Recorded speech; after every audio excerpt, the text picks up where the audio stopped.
Bien, bonjour à toutes et à tous. Merci d'être avec nous aujourd'hui. Je vais vous demander de bien rejoindre vos places, s'il vous plaît. Nous allons commencer dans Good minutes. Merci à vous. morning. Please get seated. We're going to be starting in a couple of minutes.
Monsieur le ministre, Honorable Minister, Honorable Wali, Honorable Secretary General, ladies and gentlemen, I am delighted to see you all in this very room. Thanks once again to the Foundation for the Safeguard of the Cultural Heritage of Rabat.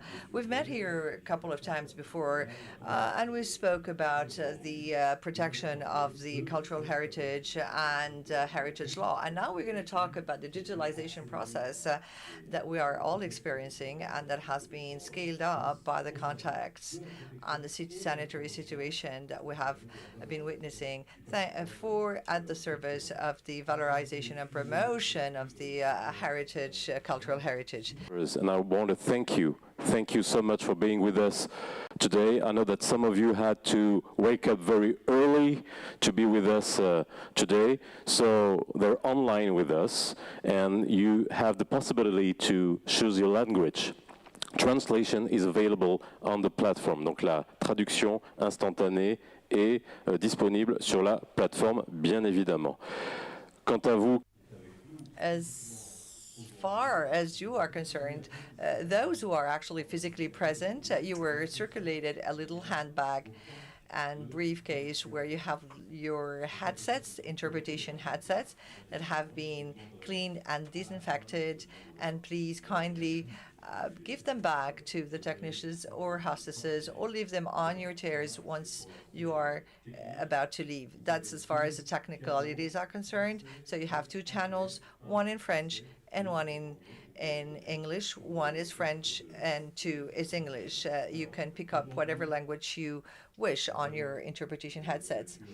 So today, and you have been able to see it right before you, as everyone is connected, this is an event that we take a great pride of, as it has a international dimension and exposure. People from Canada, from Spain, from Cyprus that are with us to share their experience in the field of digitalization and protection and promotion of cultural heritage. The first panel that we have, you have the agenda before you, will allow us to listen to outstanding speakers and to figure out to what extent the innovation or cultural innovation can be possible thanks to digitalization, and how digitalization has promoted it and forged it. The second panel will talk about the protection of the cultural heritage through the cultural reconstruction and refurbishing.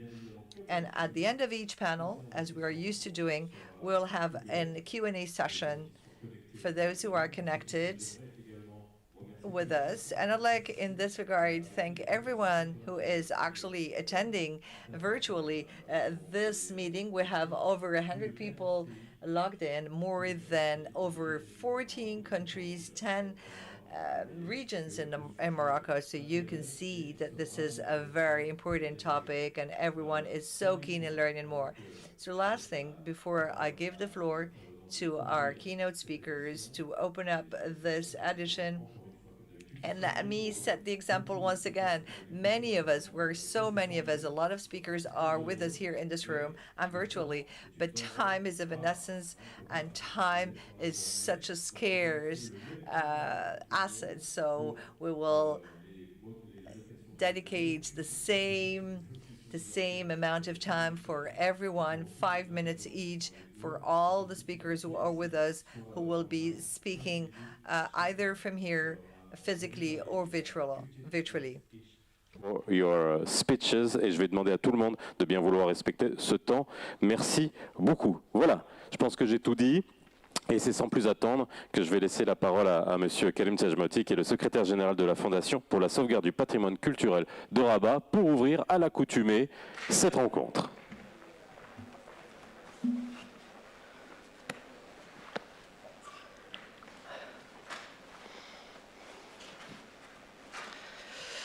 Monsieur le ministre de la Culture, de la Jeunesse et des Sports. Honorable Minister of Culture and Sports, Honorable Representative of UNESCO in Rabat, Honorable Director of USAID in Rabat, Honorable Minister or Representative of the Digital Foundation, Honorable Representative of the Foundation Mohammed VI, Honorable Wali of Rabat, Honorable Wali of Kenitra. Ladies and gentlemen, I'd like to wish you today a Ramadan Mubarak and a warm welcome to the Foundation of the Safeguard of a Cultural Heritage of Rabat. This is an event that falls in line in the framework of the scientific cycles that are organized in collaboration with the Ministry of Culture, Youth and Sports on a topic that is paramount and breaking on a captivating topic, digitalization at the service of protection and promotion of cultural heritage. In a country like ours, with a standing and a long-standing history of thousands of years marked by a great cultural heritage, we need to make sure that not only this heritage is protected, but also make sure that our future generations can access it and find the footprints to build their future. Her Royal Highness Lala Hasna, President of the Foundation, has made of this objective the real guidance of the promotion, and has called it a digital tool as a support for conservation and reanimation of the cultural and architectural heritage of the city of Rabat.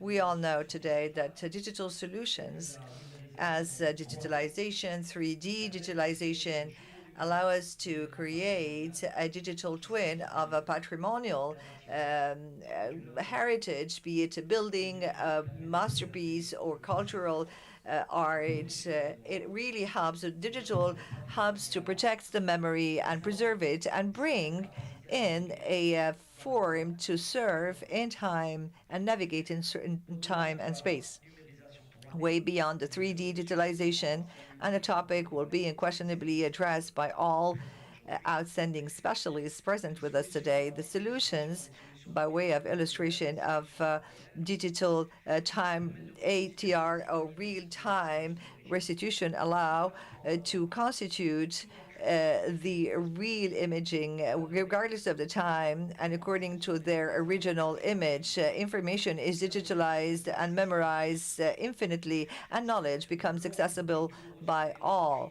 So this long and very painful period of pandemics that we are witnessing has made us feel how much and how much man is willing to open up these horizons. So digitalization is absolutely crucial when it comes down to reconstruct and build up and refurbish a destroyed cultural heritage. The case of Notre-Dame de Paris, the site of Palmyres, are striking examples.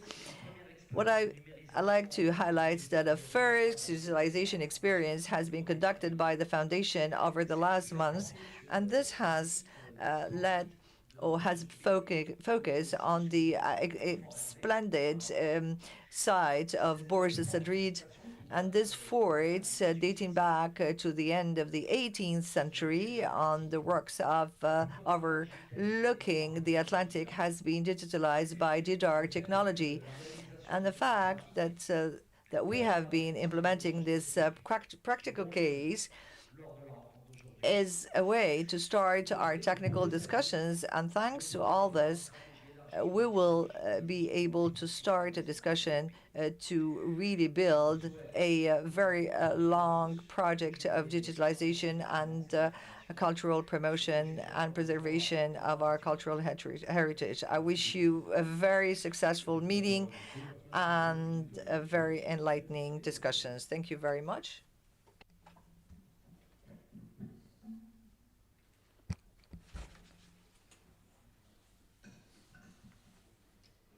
Morning to you all. I'm very pleased to be with you on a twofold or threefold aspect. First, because I partook in the work of the digital development activities, and I'm very delighted this pandemic has catalyzed and accelerated the digital transformation. We have saved many years in terms of awareness raising now, and more particularly in this field of heritage. There is a genuine usefulness to make digitalization a major development axis. And I understand that with the recent developments, like the reconstruction of the Notre Dame in Paris, or you may have heard about this library that very recently took fire in South Africa, with a very wide chunk of Africa's history that has gotten into flames. Now, thanks to this digitalization, we have been able to preserve this heritage. So it is with this in mind that I would like and acknowledge the foundation, and through the foundation, Her Royal Highness Princess Lala Hasna, for this effort of pedagogy, this effort of leadership of debate on cultural questions. We have all come to realize that technology is now really changing our relations with space and time, the relation with time. We can see very well in the industries of the cinema, whereby you have a real reshuffling of the chronology of the media. Likewise, you have also this rapport to space because of this lockdown, so much so that we give more importance to inner spaces. We invest more and more in the inner spaces, and we come to realize at the same time the value of open spaces to spaces open to the public and to people in general. So there is not only digitalization that is opposing to open spaces, but digitalization that makes the open spaces even more valorized. It is not enough to go 100% virtual. We need also to combine the virtual and physical to bring more value added. And by example, I give you here the project that the ministry has very recently launched, which is an RFP, request for proposal, on digitalization of the Wallali or Volubilis site. Volubilis site is a Roman times, but not only site, but mostly one with ruins that really lend themselves very well to completing the first visit of the citizen with a digital layer. Imagine with me that we be able to come to that site to have an augmented reality or a polystyrene headset and place one's smartphone on the headset to be able to see the real and to have a digital layer that is coming between the two. And thanks to this digital layer, we can not only complete the elements and the components of the heritage as they have been and as they have been documented by the historians and the scientists and the witnesses, but also add a layer of unification. In other words, where before you would go to visit once or twice Volubilis, you have gone around the whole site. Today you can come back and you can play a character within it. In the Volubilis, you can play it again and again, 5, 6, 7 times. You come back to that site and avail of this very visit, which is being brought into a theme.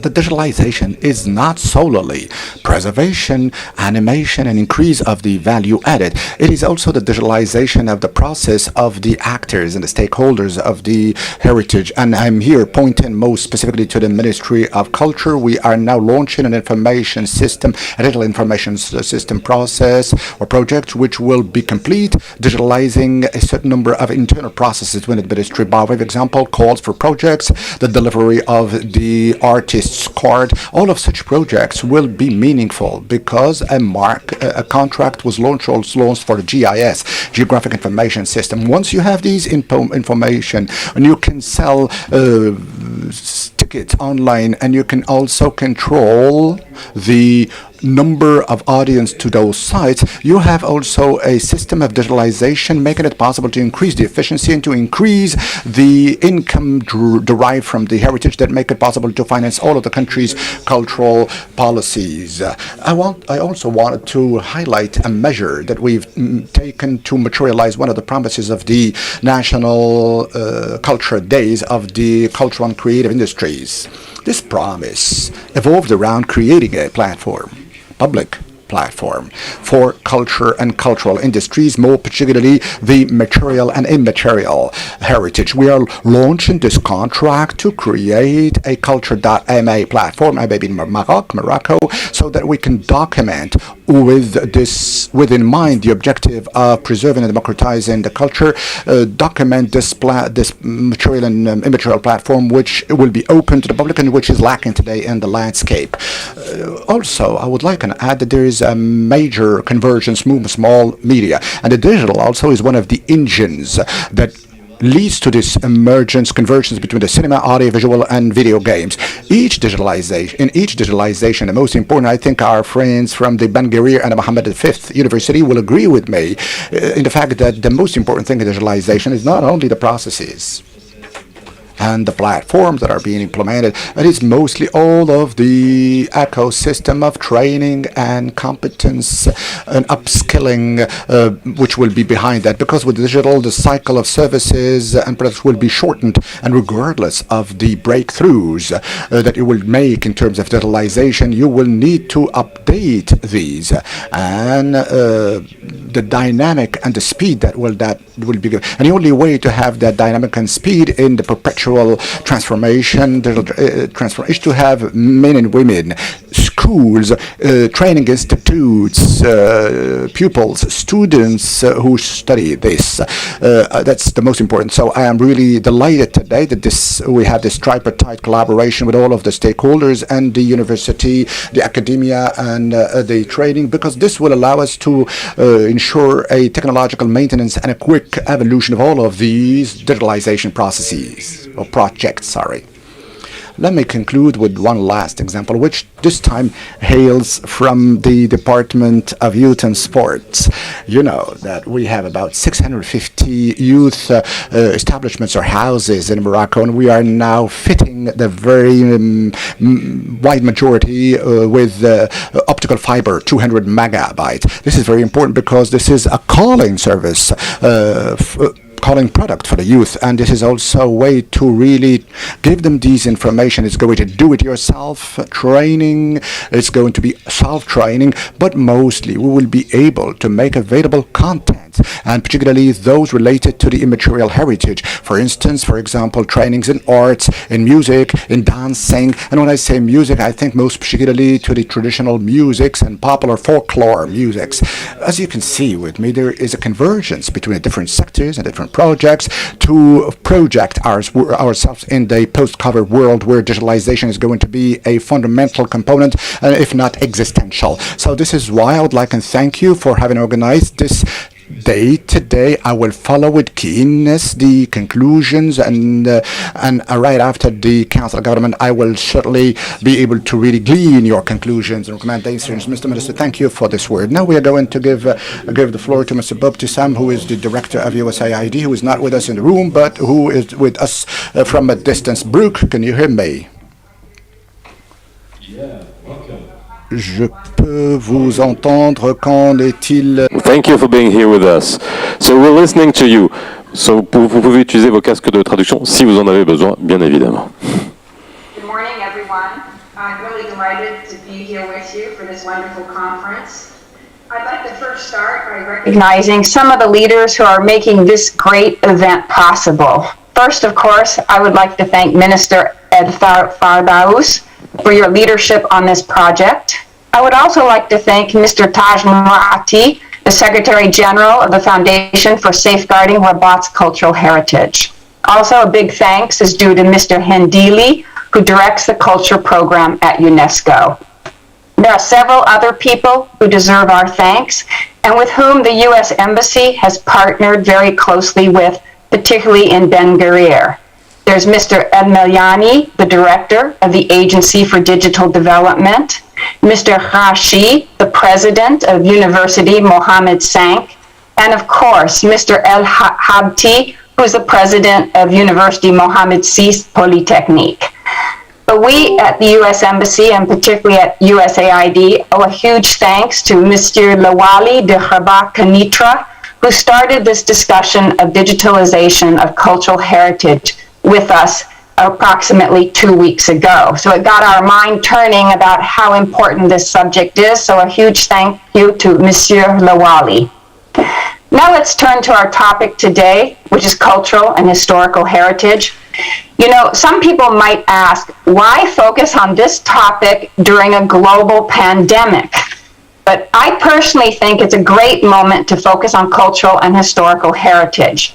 In fact, we've all learned from the COVID pandemic that we shouldn't lose sight of the importance to any society of arts and culture, and the ability of arts and culture to strengthen community resilience and solidarity. Plus, the digitalization of cultural and historical heritage is an extremely well-timed initiative indeed here in Morocco to take advantage of all the new interests and new advances in using technology as a learning tool for the entire world. Now let's recognize that much is already being done in the area of cultural and historical heritage between the United States and Morocco. In fact, in partnership with our Moroccan counterparts, the U.S. Embassy has implemented a wide range of cultural heritage programs here. I'd like just to offer a very few examples to you so that you can become familiar with our work. The first example is the Ambassadors Fund for Cultural Preservation. It supported 11 projects in Morocco, including the preservation of historic sites such as fortresses near Tanja and El Hoceima. In addition, through USAID, the Embassy, in February 2020, we established with Moroccan partners the Interactive Digital Center in Ben Guerir to provide unprecedented access to augmented and virtual reality technology for Morocco's growing digital transformation of the academic, industrial, and government sectors. And recently, the Interactive Digital Center expanded its expertise to the field of preserving and promoting cultural heritage through training in 3D technologies and digitalizations. How timely for us all at this conference. I'm very, very happy about that.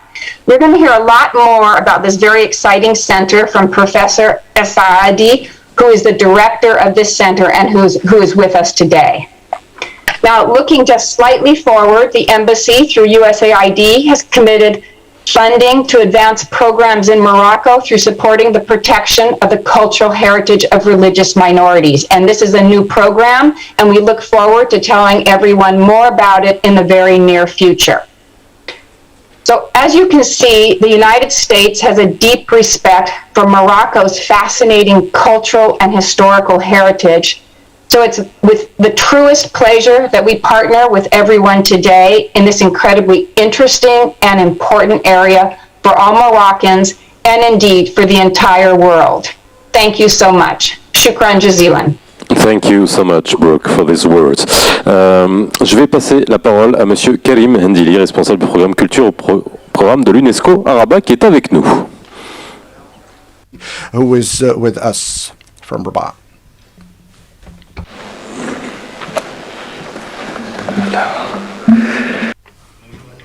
Good morning, Honorable Minister, Honorable Wali,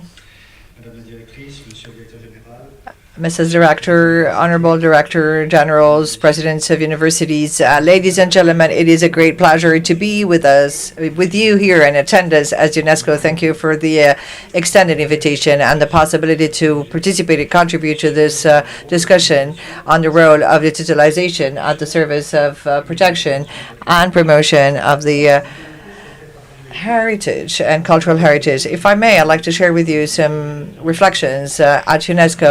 Our organization, as you may know, is facing the fourth revolution and the issue of introduction of the digital world in our life and artificial intelligence that UNESCO is working on, and namely on the ethical side of its evolution, and share with you some reflections on the usefulness that could be found in digitalization for promotion and safeguard of the cultural heritage. First question that we may ask ourselves, and many speakers will answer, is what it is that the digital world can give or bring to the heritage. And of course, there are many techniques that will be deepened and further enhanced. We started on information technology, teledetection and remote sensing in the cultural world, and the use of laser technologies in the collections and museum collections and buildings, etc. And this led us to virtual reality, augmented reality. Honorable Minister spoke about volubilis and the possibilities that we could have on archaeological sites and how we can reconstruct for visitors inside the discovery of archaeological sites in antiquity. And all these are fields and techniques that could be used in the heritage world. Of course, the question that we may ask is the usage. We do have the technology. We know how to use it. There are prospects to enhance it and improve it. But what about the use? So we're not going to use the digital only for the sake of using it, but we need to actually use it and figure out how we're going to use it in terms of protection and preservation. Of course, illegal trafficking, fighting against illegal trafficking of the cultural heritage, and the world of Interpol is really eased and facilitated when archaeological sites, etc., and research has been done. Digital is a supplementary use. It has been done in the past with inventories, etc. So we can trace now with digital world the pieces that have been stolen or trafficked. And of course, when pieces are not found, and it can happen, unfortunately, we have a safeguard of knowledge. In other words, at a certain point, all these pieces that have been digitalized with a very high definition in order to have them in their integrality as they used to be, and digitalization does save them. The In the case of South Africa, there was a drama in September 2018 when also another museum in Brazil has burned. So all the content was actually vanished, and nothing has been worse documented. It was actually, but in a more traditional way. So this is very important to safeguard knowledge. It is absolutely paramount, and it helps to avoid that this knowledge is lost and gone with the wind, maybe because of accidents and fires. And the question was actually to start new technologies to reconstruct the heritage.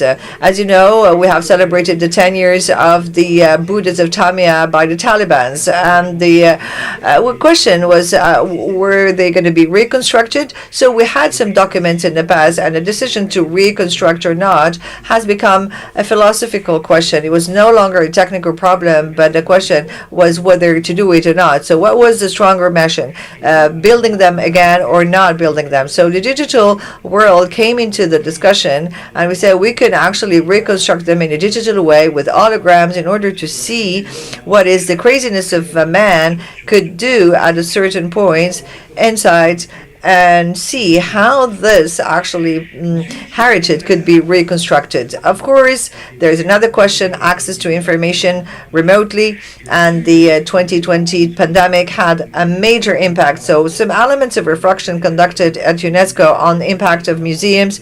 And by the way, a recent report will be released soon, and we said that 34,000 museums in the world are offering online contact, but it was not developed enough pedagogically to draw and attract online visitors. So the question was access to online contact or payments, so how to actually control the flows and download payment activities. So all these questions are posed on the use and usage of technologies as they are out there, and we could actually use them, especially in countries like Morocco, and their correlation with presential and physical visits on site. And this is related to tourism, because tourism has been highly impacted by the pandemic.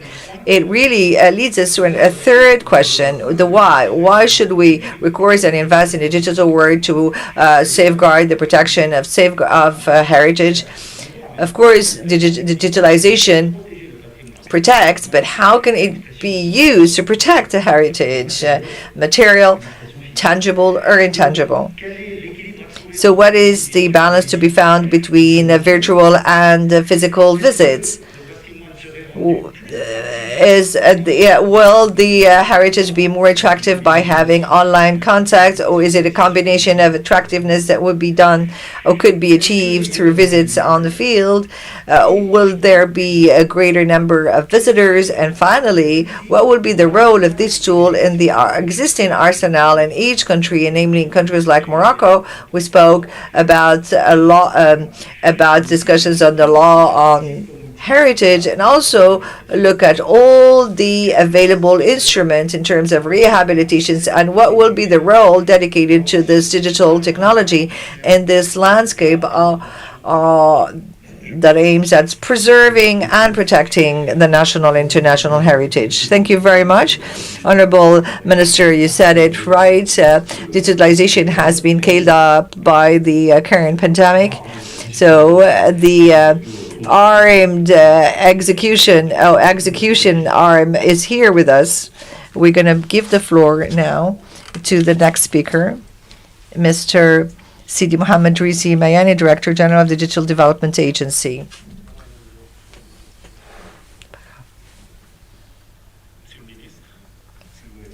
Honorable Minister, Mr. Wali, Honorable Secretary General of the Foundation for the Safeguard of the Cultural Heritage of Rabat, Mrs. Director of USAID in Morocco, Honorable Representative, the Cultural Representative of UNESCO in Rabat, President of the Mohammed V of Rabat, and President of the Mohammed of the Bedgrir Polytechnical University. It is a real pleasure to be with you today during this very important meeting that focuses on a absolutely paramount thematic and is part of our civilizational development that we take very great pride of. Thank you to the organizers for their very warm welcome and precious efforts to organize this international scientific meeting, bringing together specialists from all around the world of the cultural heritage and concern about its promotion, preservation, and valorization. As a matter of fact, our country is indeed a land very rich in tangible and intangible cultural heritage, varied and multifaceted, that has been long-standing and is very important and crucial for the current memory and future generations. So the long work of research conducted by the international community on the functions and values of monuments and cultural sites has paved the way for new approaches in terms of understanding and comprehension and valorization of our cultural heritage. In this framework, the promotion and preservation of our cultural heritage that our national institutions are working on, namely the Foundation for the Safeguard of the Cultural Heritage of RABAT'S, chaired by Her Royal Highness Nala Hasna. This is a paramount project aiming at make our ancient story, history sustainable, redevelop it, redynamize it, and refurbish the cultural heritage of our country and come up with income-generating activities namely in tourism in other sectors. As you know, ladies and gentlemen, digital transformation covers most activities and sectors and fields of the cultural heritage. And all these sectors have not been spared by these evolutions and changes.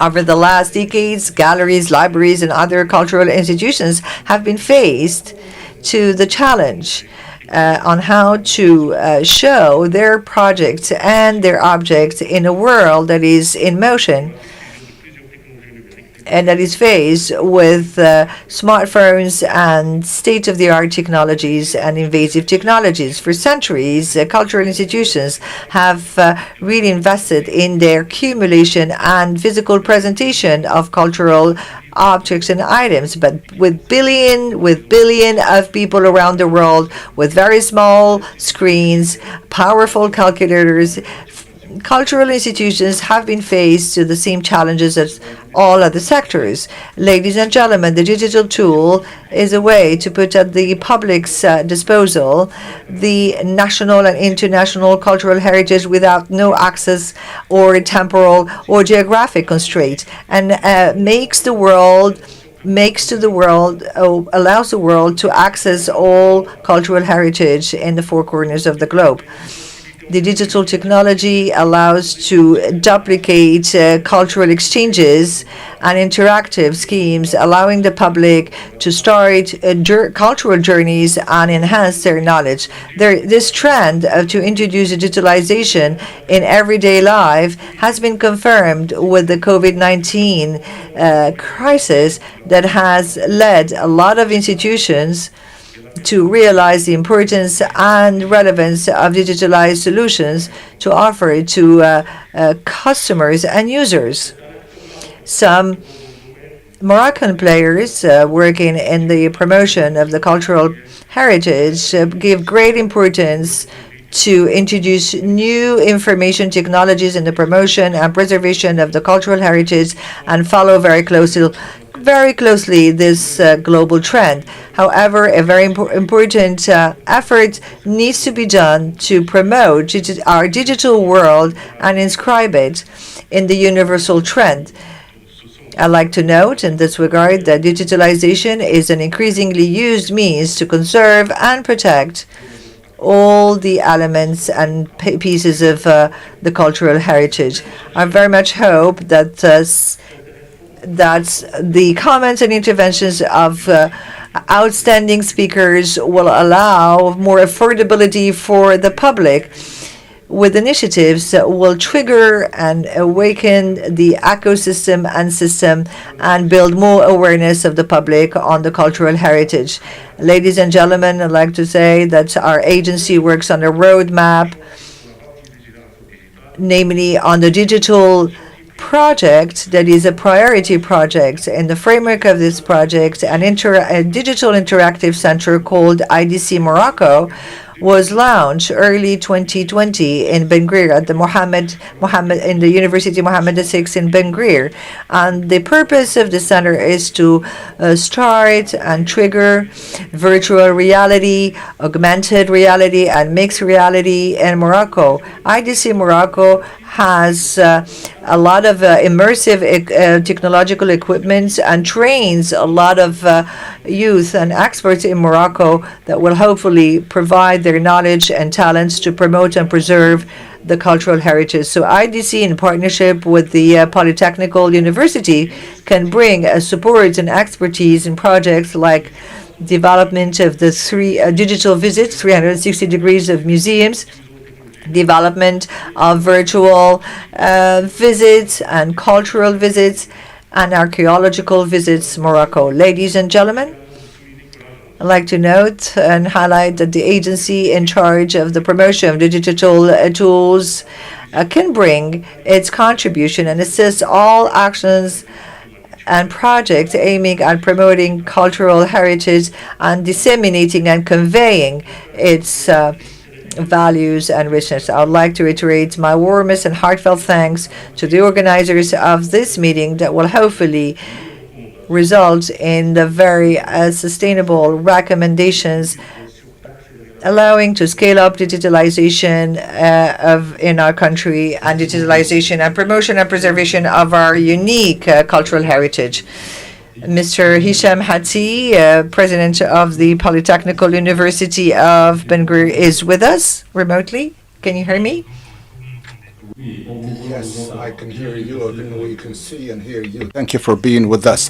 Thank you. Thank you for the invitation, Mr. Minister, Mr. Dawali, Mr. Secretary General of the Foundation for the Safeguard of the Cultural Heritage, Madam Director of the USAID, the Honorable in charge of the UNESCO offices, Director General of the Digital Development Agency, Mr. the President of the University Mohammed V of Rabat, ladies and gentlemen.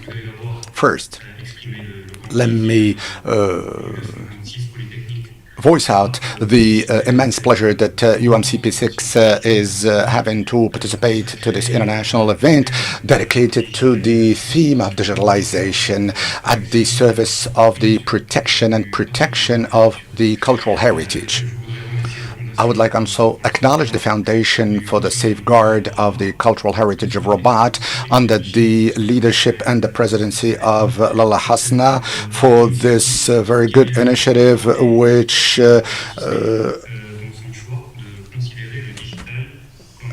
consolidates the digital as a major tool of knowledge. We know how much the cultural heritage is a major tool to guarantee very solid grounds for the construction of a sustainable future, tangible or intangible. Cultural heritage does forge the identity of our kingdom and the Moroccan people. It is a very important, collective memory that we need to preserve and to convey to future generations. This capital is powerful and fragile at the same time. Powerful when it has been enriched through centuries, but fragile when it has to compose with the digital volatile world.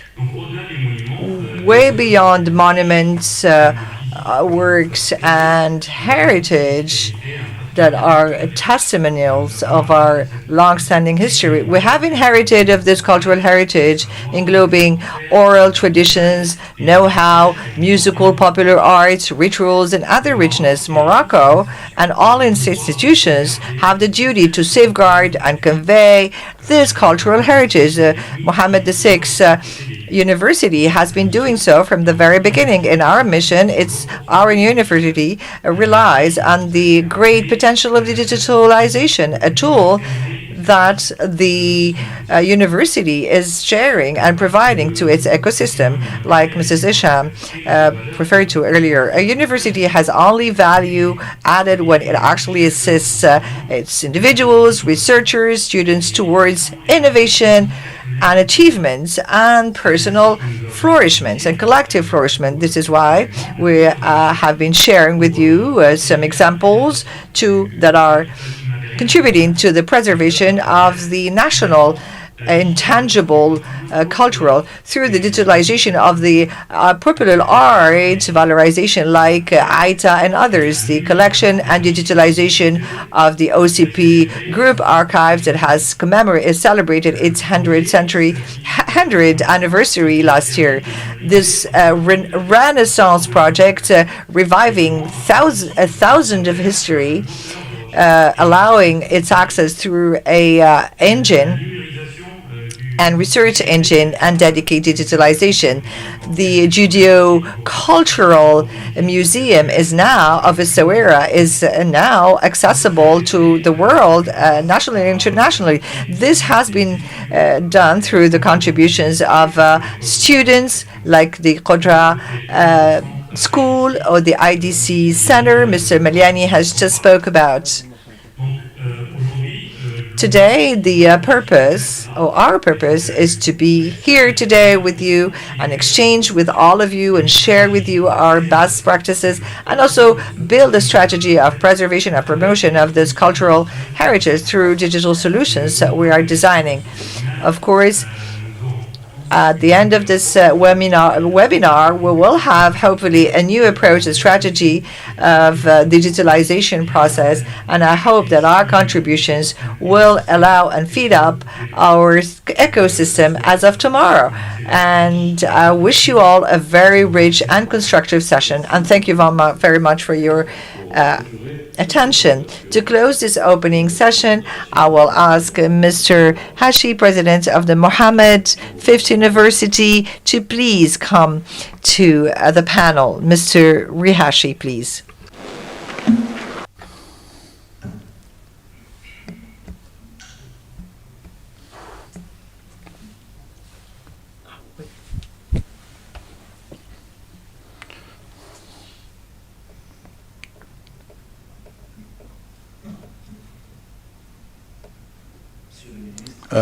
Honorable Minister, Mr. Wali, Mr. Secretary General, Madam Director General, Mr. Representative of UNESCO, Mr. Director General of the Digital Development Agency, Mr. President of the Mohammed VI University, ladies and gentlemen, both attending both distantly and presently.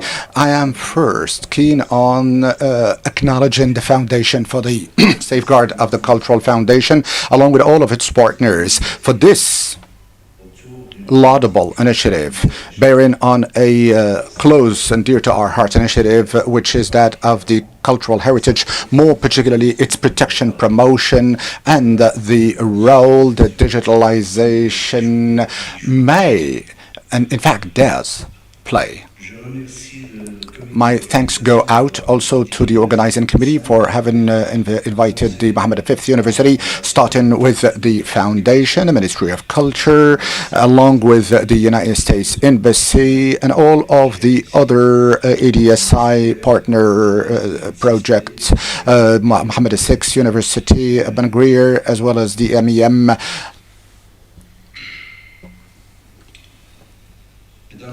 Ladies and gentlemen, I have to really confess my great calling for this scientific meeting. First, because the cultural heritage is a common good, good common to all humanity, which is a witness to our history. It is also the reflective of who we really genuinely are in both our culture and traditions. Secondly, the preservation and the promotion of cultural heritage are at the very heart of our mission at the university. The university covering a wide multidisciplinary spectrum spectrum ranging from humanities to digital. Ladies and gentlemen, the Mohammed V University of Rabat is therefore daily called upon by this very question as of the place that it occupies in a Moroccan university landscape,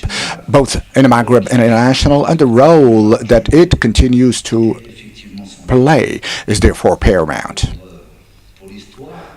For your information, personally, for about 20 years now, I have chaired a jury of an end-of-study project, PFE in French, of the region of Salé 2, through which we have lived through, we have studied, we have deemed the relevance of works. The first one having to do with the virtual reconstruction of the Walali site, and the second one is the virtual reconstitution of the necropolis of Shella. So therefore, for 20 years now, many works have been undertaken in the NCAS as well as in the other institution of the university with a contribution and scope and activities, both nationally and locally. The meeting point between digital and arts and culture are not lacking in the era of virtual library, digital humanities, and collaborative practices. The digital has become, with the advent of the virtual and augmented reality, has become a must to be reckoned with. Now, mostly with respect to cultural heritage, this is a medium used for its safeguarding, conservation, and mostly a lever for greater value. This is how a greater number of national conservation institutes are choosing today and opting for digitalization of their productions. The aim of this being to mitigate the risks caused by the wars, conflicts, climate change, natural disasters, not to mention the different types of deteriorations and damages.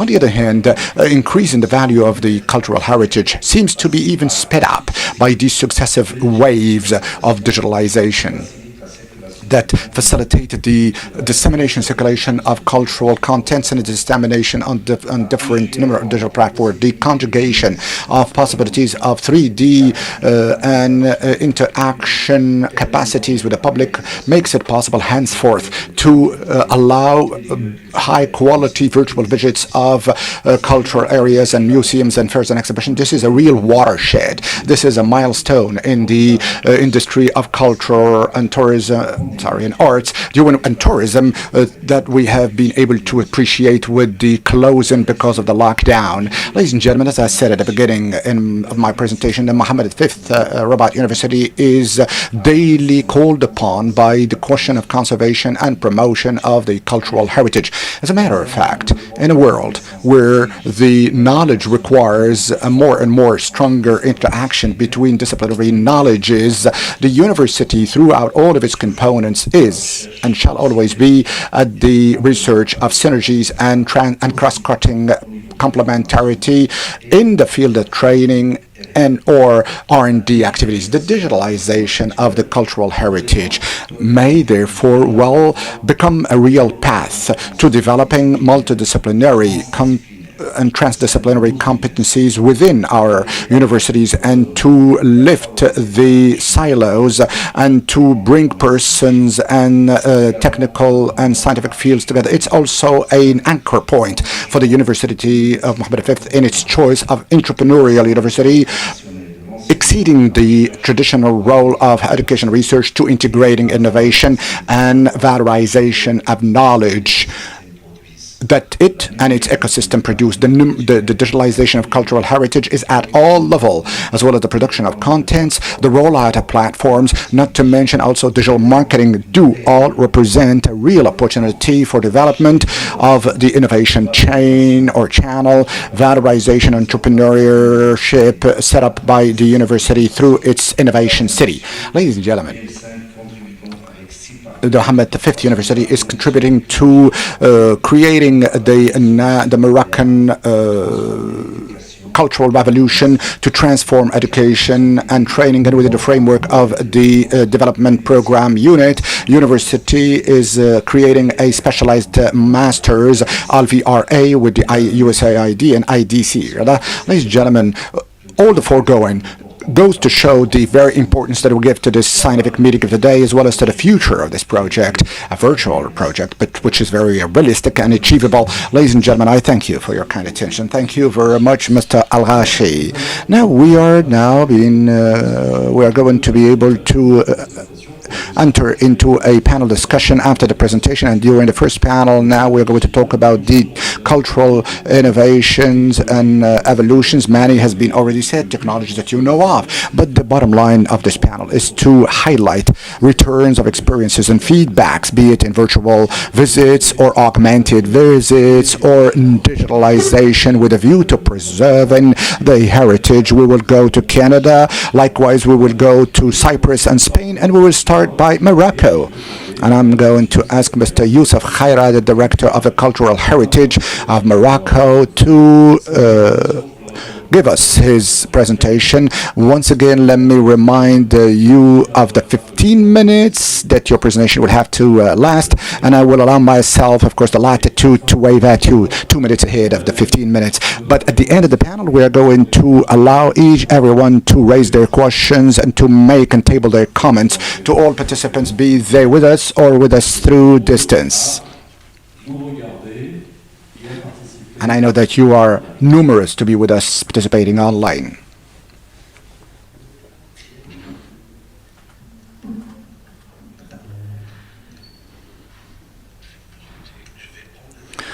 I'm going to, for some time, unmask.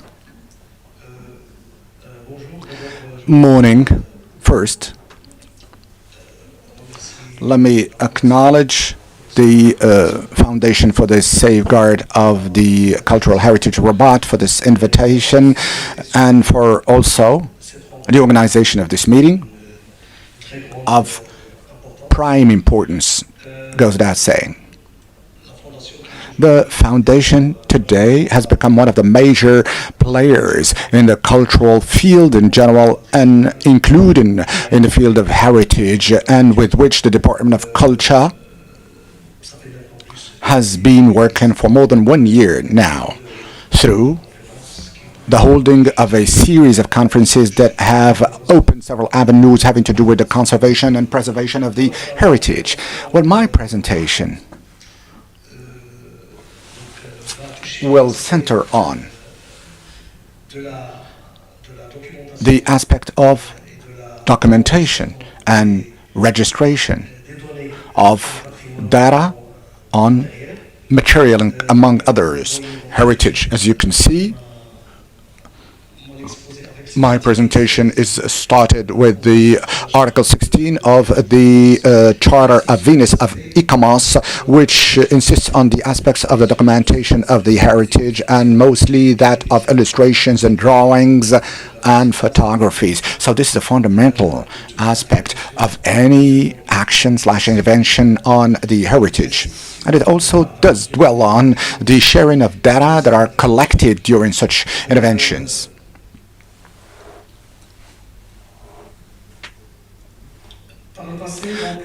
In the past, and without really delving into the details, suffice it to say that in the past, the art historians, architects, and archaeologists have all, in their quest for knowledge and registration of data, have resorted to drawings.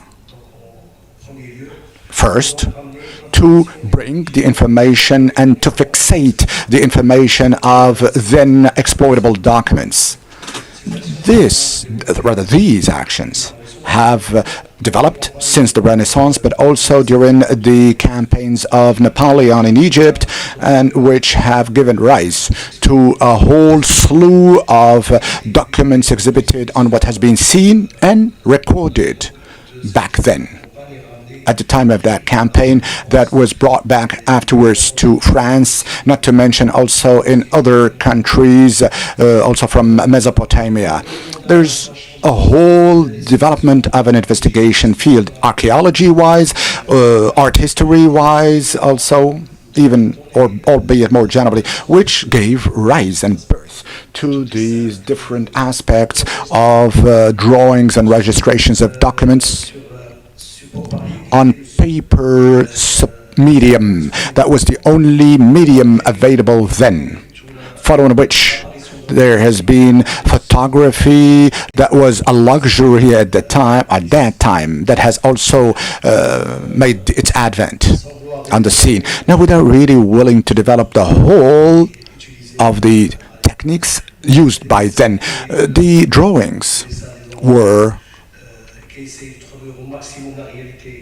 trying to reflect the visual reality that was before the person doing the drawing, and it was more often than not technical drawings that have made evolvings little by little with contributions to instill more life and realism to the sketches or to the drawings, with the shadings and the coloring, among others.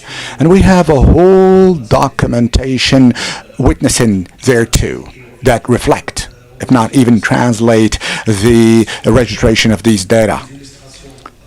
So these are some of the illustrations. In the middle, you have the illustration of a Roman volubilis stone. You have the drawing and the picture. It shows a two. The drawing is the interpretation of the furniture or the work, whereas the photography remains naively exact and perfect. On both sides, you have two aspects of the drawings that were made, or the survey, and whereby we created some relief or relief to the drawing to give it more life. But also, at the same time, there was some technicity by also changing the sections. These are the different techniques used, some of which still today remain valid. Now, a first engraving, one of the most ancient of the Carcalla arch at the Triumph Arch of Volubilis, dating to 1782, which summarizes to a certain extent the different aspects of the documents back then, because digitalization is first and foremost an operation of documentation. In this first part of my presentation, I will talk about some graphic documents according to the archives that I have been able to consult, including into the Directorate of the Heritage. It should be known in passing that for those who are following us from abroad, since 1912 we have had a whole administrative institutional framework which made it possible to have an administration in charge of cultural heritage, monuments, sites, and museum. And some administrations have produced a certain number of documents that we are today digitalizing, and which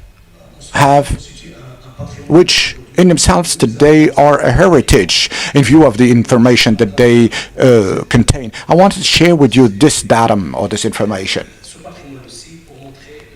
In fact, this heritage is the forefather or the ancestor of digitalization before talking about today's and tomorrow's questions. So this is a first portrait that I chose, which is a sketch drawing of the Shella necropolis, door or gate, rather, gate. You would see the difference with the posting that was chosen for this meeting, which is digitalization, the huge difference. But this is only a sketch of an inno gender. We have to pay homage and tribute to those persons who have worked on the drawings in archaeology and on the monument, including Mr. Jean Hénard, who was the ad hoc drawer or the specific drawer of the then period documents, who made a lot of sketches and drawings which today are used by those who restore the historic monuments. A survey, a detailed survey of Al-Muqarras, of the tower overlooking the Shala Gate. Back then, again, then was, my memory serves me well, in 1922. It has also preserved, thanks to these drawings, it has preserved inscriptions, including that of Shala, with a Kufi calligraphy style. Also, some decorums and plaster-made decorum in the Shala niches in the Kutubiyya minaret. And when in passage we've done, of course, the works, these niches and these drawings were of great help, because there was a sizable chunk of this decorum that have been removed, because it was made in ochre color mural engravings, and this is something that dates back to 1923. A part of it was lost, but thanks to these drawings we have been able to recoup all or but all of the niches of the register that decorates and ornaments the minaret of the Kutubiyya. There are also column-made trials. So this is the Kutubiyya by Galuti, made in 1926. You would remark that it is showing almost a new or as new building, but still he kept some of those details and artifacts that can still today be tapped into. 1931 saw the drawings of some restorations. This is the Maslov preparatory drawing or sketch. Boris Maslov has made this pencil preparatory sketch showing the intentions of Maslov for the Bab al-Amar, as it is being called, gate in Fez. Another gate here also shows details of the Burj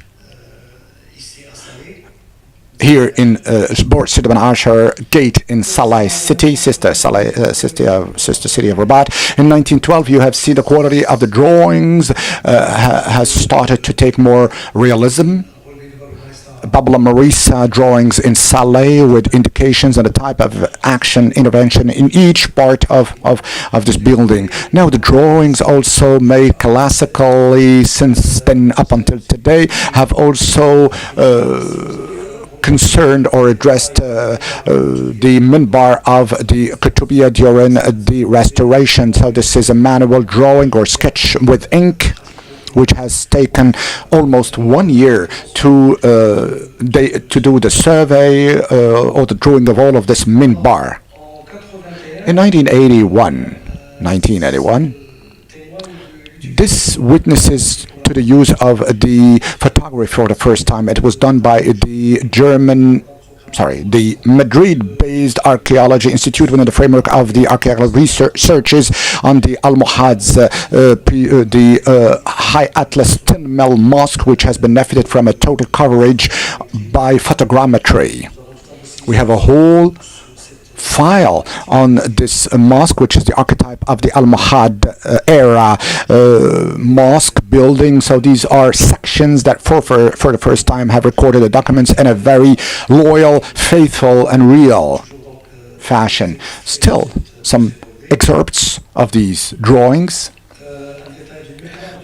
A detail of the mihrab of this mosque, which on the cupola of Muqarras, the colors have been shown to just to color the cupola, which is one of the stalactite-shaped cupola in the Muslim area. And these colors go to show the parts that constitute the stalactites. But this is an achievement that immortalizes this very ancient cupola, very interested in passing from the standpoint of the evolution of the Islamic art history in Morocco. More recently, at the Lixus site, we also made some orthophoto archaeology oriented. We have numbered all of the palatial site in its current state with and this is within the framework of a restoration and rehabilitation of the site, Lixus site, in its amphitheater mostly, and we have numbered all of the masonry structure, antique masonry, the different techniques and the different mortars used over different periods, and thanks to these drawings, orthophoto drawings, we have been able to do so. More recently now, in 2018, if you could please click on or activate the sequence. Can we please start the animation? The small animation, please. Yeah, just a sequence. It's an, yeah.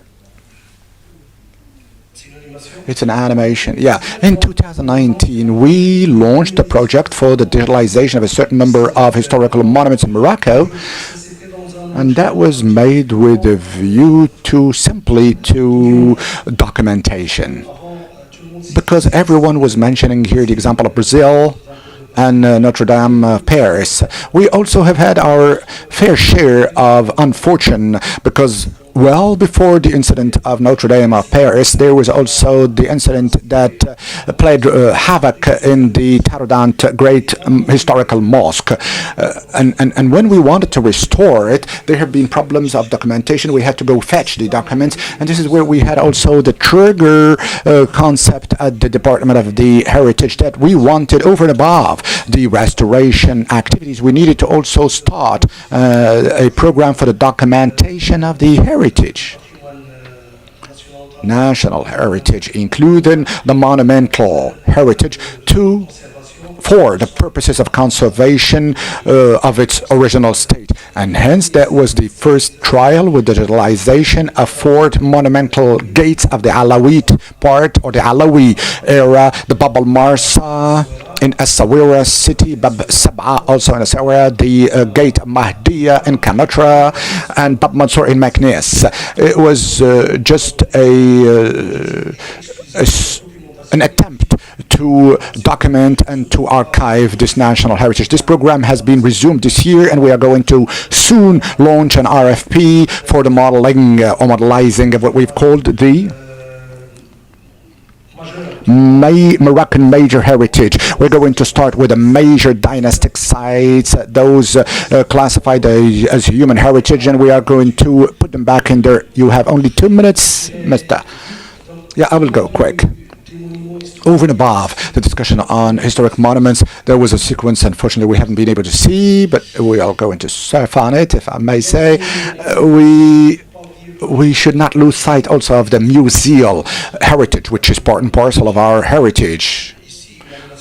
Before is also an animation showing a 3D presentation of the ancestor of Homo sapiens, gender, a Moroccan, and all of the collections of Morocco should therefore ultimately be part of this exercise of documentation and archiving for conservation purposes of this heritage.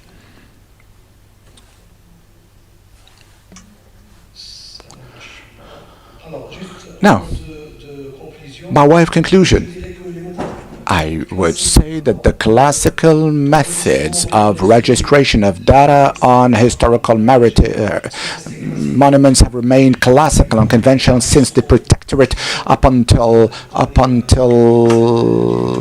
the beginning of the year 2000, whereby we started with the introduction of the mobiles and the PCs, where we started the first modelization. And now the resorting to this new technology was not consistent. It was piecemeal or episodical, and it mostly related to major sites, as I have mentioned the case of Tin Mel Mosque or the Hassan Mosque that has also been digitalized, and as of now, I think we should start a wider dissemination of using and have a recourse to this tool. The first challenge is to start the digital turn, and we have to generalize this practice.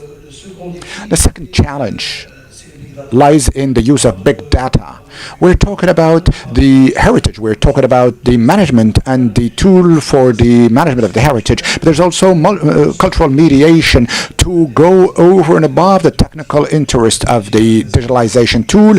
There's also the cultural mediation aspect with the database that are going to be finally created and their information shared, and also what we can offer also as interpretation of the heritage. By way of closing, I would say that the actions have been started. We are not in the waiting form, but whether we've started a certain number of activities that are constructive and assuring. First, there is the digitalization of all of the heritage. We started digitalization of the manuscript heritage that started in 2007. The al-Qarawin has already, the library has been digitalized. Now the tapping of these data is not being implemented as yet. A second project relates to, as I said, the digitalization of the national heritage for documentation purposes that I mentioned. And there was also the GIS use for the material heritage, the sites, and the protected monuments that are being also part of the Universal Heritage. A call for tender has also been started by the Department of Culture. Likewise, what the minister has mentioned about the digital. It is not only the site of Volubilis which is at hand. There are also 3 other sites that are also included in this action. And finally, the creation of a platform, culture.ma, that we are building. And in a given share of it, there's a whole part having to do with the arts, but also the media tech of the heritage, where all of the archives would be digitalized and will be in open source form for users. Indeed, there will also be all of the data that were collected from digitalization. This is by and large where we stand. And I thank you for your kind attention. Thank you very much, Mr. Khayari. We're now going to go to Spain, and with us, Madam Patricia Ferreira Lopez, who is an architect, who is going to talk to us about the case of the Andalusian Heritage Institute, how to transform the data of cultural heritage, and she's going to talk about the digital resources of this institute. Mrs. Ferreira Lopez. Are you with us? Can you hear me? Alors, on essaie de joindre Madame Lopez.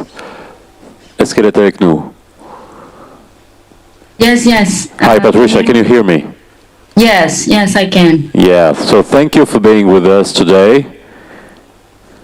Could I share my... Okay, you can share your presentation. Let's see if it's working. It's working. So you get 15 minutes, please. You're gonna talk about how to turn cultural heritage data inside out and the case of the Andalusian Institute of Historical Heritage. Patricia, it's up to you. Okay, thank you. Good morning, everyone. First of all, I would like to thank the organizers for the invitation. I'm really delighted to be part of this conference. I'm Patricia Ferreira Lopez. I'm a scientific researcher at the Andalusian Institute of Historical Heritage, and I work with documentation and research of the Andalusian heritage, applying ICTs. So I work a lot with data, information, cartography, archives, and digitization. I mean, the process of converting analog to digital information. Information into a digital format. But my angle today in this presentation is how we can open all this data, information, and knowledge that we produce at the Institute to the society, so people can reuse and also refeed them. So the open and reuse perspective are there. I thought it was interesting to start my talk with the title Turning Cultural Heritage Data Inside Out, because the Andalusia Institute have been working on a lot of initiatives for open and transfer the knowledge that we produce through digitization since 1998. And we are continually improving initiatives in this line.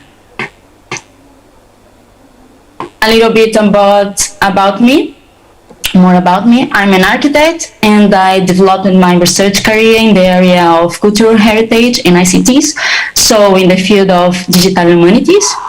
Currently, I work at the Documentation and Study Center of the Institute in the area of information management. And I'm also part of the European Commission expert group, working as an evaluator in the field of cultural heritage and digital humanities. And I'm part of the research group strategy of heritage knowledge of the University of Seville. And I am also a lecturer on the Master of Digital Humanities at the University of La Rioja. Although my background is in architecture, I've been researching on digital information models applying to architectural history and cultural heritage since in 2010, using historical geographic information system, historical GIS, network analysis, object-oriented structured data models, and data visualization. So I really work with digitization, both internally and locally at the Andalusia Institute, as a collaborator with other European institutions and organizations, and also at the international setting. This is our institute, the Andalusia Institute of Historical Heritage. Currently, we have two offices, one in Seville and other in Cádiz. The main office is in Seville, where we have our workshops, 5 workshops. We have polychrome wood sculpture, easy painting, documents, archaeological heritage, and cyber. Also, in our office in Seville, we have our laboratories, our image equipment, classrooms, and libraries. And in Cádiz, we have our Center of Underwater Archaeology, where we also work with documentation, preservation, and research of the underwater heritage. The purpose of the Institute, the IAPH, where the acronym that we usually use, exists to generate innovative knowledge on heritage, to transfer this knowledge, and to guide cultural policies for growth and development in Andalusia. So one of the key issues here is to try to make all what we do more relevant and usable to people. The Andalusia Institute of Historical Heritage is a publicly run enterprise of the Regional Ministry of Culture for Culture of the Andalusia government. Its roles include cultural heritage research, documentation, conservation, restoration, dissemination. At the same time, it offers specialized consulting and analysis service and a wide range of training designed to improve the skills of all professionals working in the field of cultural heritage. One of our main factors of heritage work here in the Institute is that it's undertaken in collaboration with other bodies. So we collaborate with universities, public bodies and institutions, international organizations and centers, and also private bodies and companies. Since 1998, the Institute has been working on documentation of Andalusia cultural heritage through systematic standardization and digitization efforts by various bodies that produce heritage information, inventories, catalogs, research, etc., and the implementation of its own project to register new concepts of heritage, such as intangible heritage, industrial heritage, and cultural landscapes. In this direction, some actions were developed, such as the Thesaurus, the Digital Guide of Andalusia Heritage, the Digital Institutional Repository, the Atlas of Intangible Heritage, and the Records of Cultural Landscape. Today I will briefly show three of these initiatives. That all initiatives are connected to each other, the information. So I will show the Thesaurus, the Digital Guide, and the Digital Repository. The Andalusia Historical Heritage Thesaurus is the first integrating experience of all disciplines related to historical heritage in a single documentary language. The aim of the Thesaurus is to facilitate the processing and the retrieval of information, as well as the integration of different heritage databases. From the beginning, we opted for an innovative concept of heritage that understands it in relation to its context and from a polyvalent interpretation of it. In the sense, it is an ambitious and novel instrument that allows the possibility of approaching heritage from different views and allows the description of the same object from different disciplinary perspectives. So this thesaurus has been the vocation to be useful to all those institutions and researchers related to the knowledge and systematization of heritage information, not only at the regional level, but also at national level. So it's an instrument and a tool capable to adapt to the needs raised from the different heritage areas. With the same purpose and objectives represent the internet version of the thesaurus, which also allows it to be consulted through its hierarchical and alphabetical structure, making it accessible to all types of users. Another of the current tools that related to documentation and open access of the EFPH database is the Digital Guide. The Digital Guide is the outcome of an extensive process by which the Documentation Study Center has adapted to the evolution of the concept of cultural heritage, extending its information system and assets from the points of view of technology, cross-disciplinarity, focus, and information access and reuse by the general public. The guide offers information on movable heritage, immovable heritage, intangible heritage, and cultural landscape, as well as other content such as cultural roots, image, multimedia products, etc. We try to make all the content as open as possible. All the information classification, documents, image, and videos can be searched and enrich each other. And an important aspect is that we have open license in our content. So you are free to share, to copy and redistribute the material in any media or format, adapt, remix, transform, and build upon the material for any purpose, even commercially. And you must give the attribution, appropriate credit of it, and provide a link of the license, and of course indicate if change were made. The guide includes a range of contents and application. We have the advanced search, where you can search by specific attributes, such as municipality, type of heritage, historical periods, etc. We have our topic search, where we have predefined search, divulgative products, and projects developed in collaboration with other institutions and organisms. And we have our geographic search, so we can explore the heritage also through its localization. All these searches return detailed information about each Andalusia heritage asset registered in this database, from their description to the degree of the protection they hold, and also some source where you can consult if you want more information about a specific heritage. The last initiative that I show you today is the Digital Repository. The purpose of our digital repository is to manage and disseminate the data and information produced by the Institute.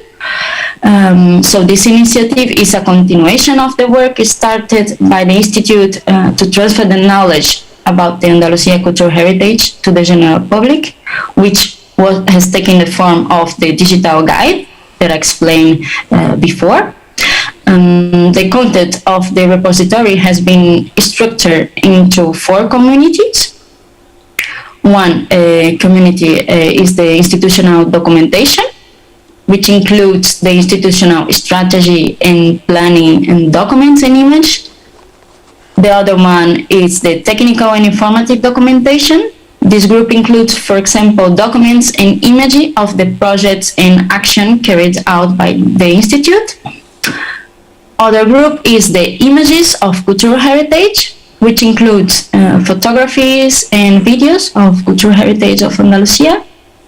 And the 4th one is the scientific output. So this covers all the scientific and research papers published by the employers of the Institute. All these contents are linked with the thesaurus and also linked with the digital guide. So we can enrich either information. To conclude, I would like to end this presentation by mentioning the importance of participation. To make all these efforts, initiatives relevant, we need to involve people. We can better open up the knowledge we produce through participation, involving people, not just looking at what we document and what we research, but letting the people really participate in this process, through this process. So, at the Institute, we have been working with participation dynamics since 1998, holding workshops with stakeholders from different communities, academic, companies, associations, museums, etc. And in recent years, we have also decided to develop part of this initiative through digital resources. In this way, we have created our active network of heritage stakeholders in order to strengthen both institutional and citizens collaboration in the production of information on cultural heritage. So through this network, people could send us information, images, documents, etc., in order to be included in our initiatives, in our platforms and database. Thanks for your attention. Thank you, Patricia, for sharing with us the experience and many projects of the Andalusian Historical Heritage Institute. Thank you again, Patricia. On va revenir au Maroc avec Hassan Redouane qui est... Au Maroc, we're going to come back to Morocco with another important speaker in cultural innovation for sustainable development at the digital world. And you have 15 minutes, Mr. Redouane. Don't mind. It was translated into French, but I prefer to do it in English since we have simultaneous translation.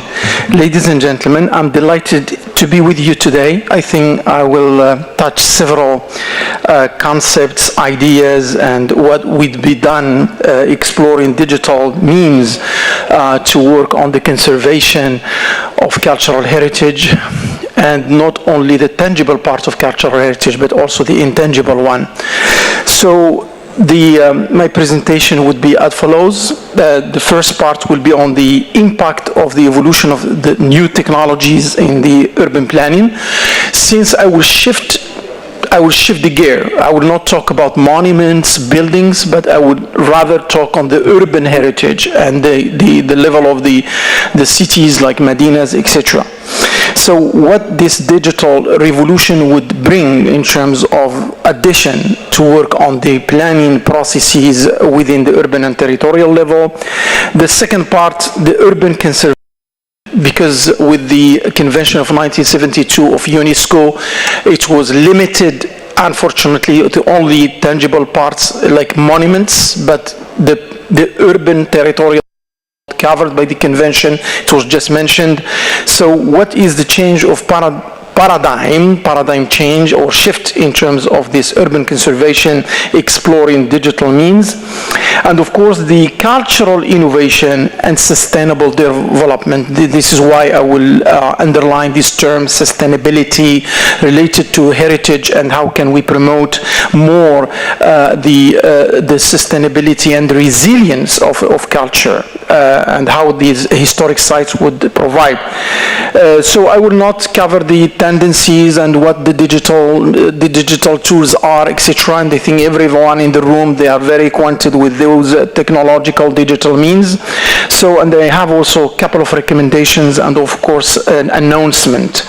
So let's start quick. So I just like, when I was thinking about industrialization, digitalization, etc., I wrote an article with a professor at MIT, who is a dear colleague, who is now the dean of the School of Design at Harvard, Hashim Sarkis, and we had a publication of Bab al-Makina in Fez.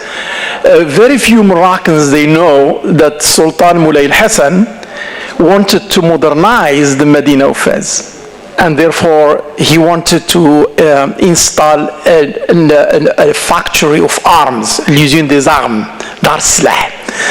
And then how can he cope with this intricate maze of the Medina and get next to the palace and then create a wonderful Maidan, a big plaza where there is now the festival of sacred music.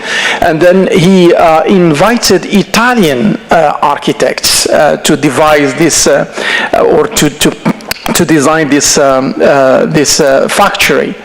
And when I studied the site, I've seen how a new technological thing, which is the factory of arms, to be installed in a almost like 8th centuries Medina.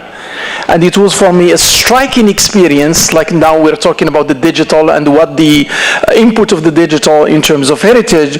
Here we have a very good example that our Medinas, they have adaptive capacity. They can adapt. And this is why they are sustainable. It's just unbelievable how these Medinas, they are resilient, sustainable, and they can adopt technologies, etc. So the most important thing here, what are these new technologies, how the urban heritage is actually evolving, accumulating this know-how throughout history. And I just want to convey a message here. Even today, we're talking about digital means and we're talking about very smart tools, but I think we were smart before. The smartness is not like, you know, the result of today. So therefore, the most important thing now is how to use these digital means, tools, in the urban conservation level. And I will show you the project where I was involved since I was very young as an architect. I remember from the age of 22 till 30, almost like 9 years. And I remember the first GIS, le SIG, le Système d'Information Géographique, or Geographic Information System, that we installed with Bentley, and we used the platform of a microstation for cartography and all the static part, and of course Oracle as a database. And you will see that even the map of the Medina, it's a computer itself. How dense it is, how intricate it is, very complex system, but with the condition la darara wa la dirar. All these houses, we're talking about 13,385 buildings in the Medina of Fez, all connected to sewer water, all connected to the potable water, and all they are connected through a street pattern that is very complex. And I would dare say this is the first computer. What is a computer? It's a complex system, is an algorithm, is how you combine different parts of the system in order to optimize its performance. So we have here high performance. And remember when I was very young, starting with the team, collecting data for the GIS, we were saying the GIS is indeed portraying the intricacy of the Medina, because you see a computer versus a computer, and how can we memorize this? Let me show you a demo. I hope that it would work. So this is actually the GIS that started since 1994. Bear with me. That was the first GIS of a Medina, maybe internationally, that was developed with Bentley.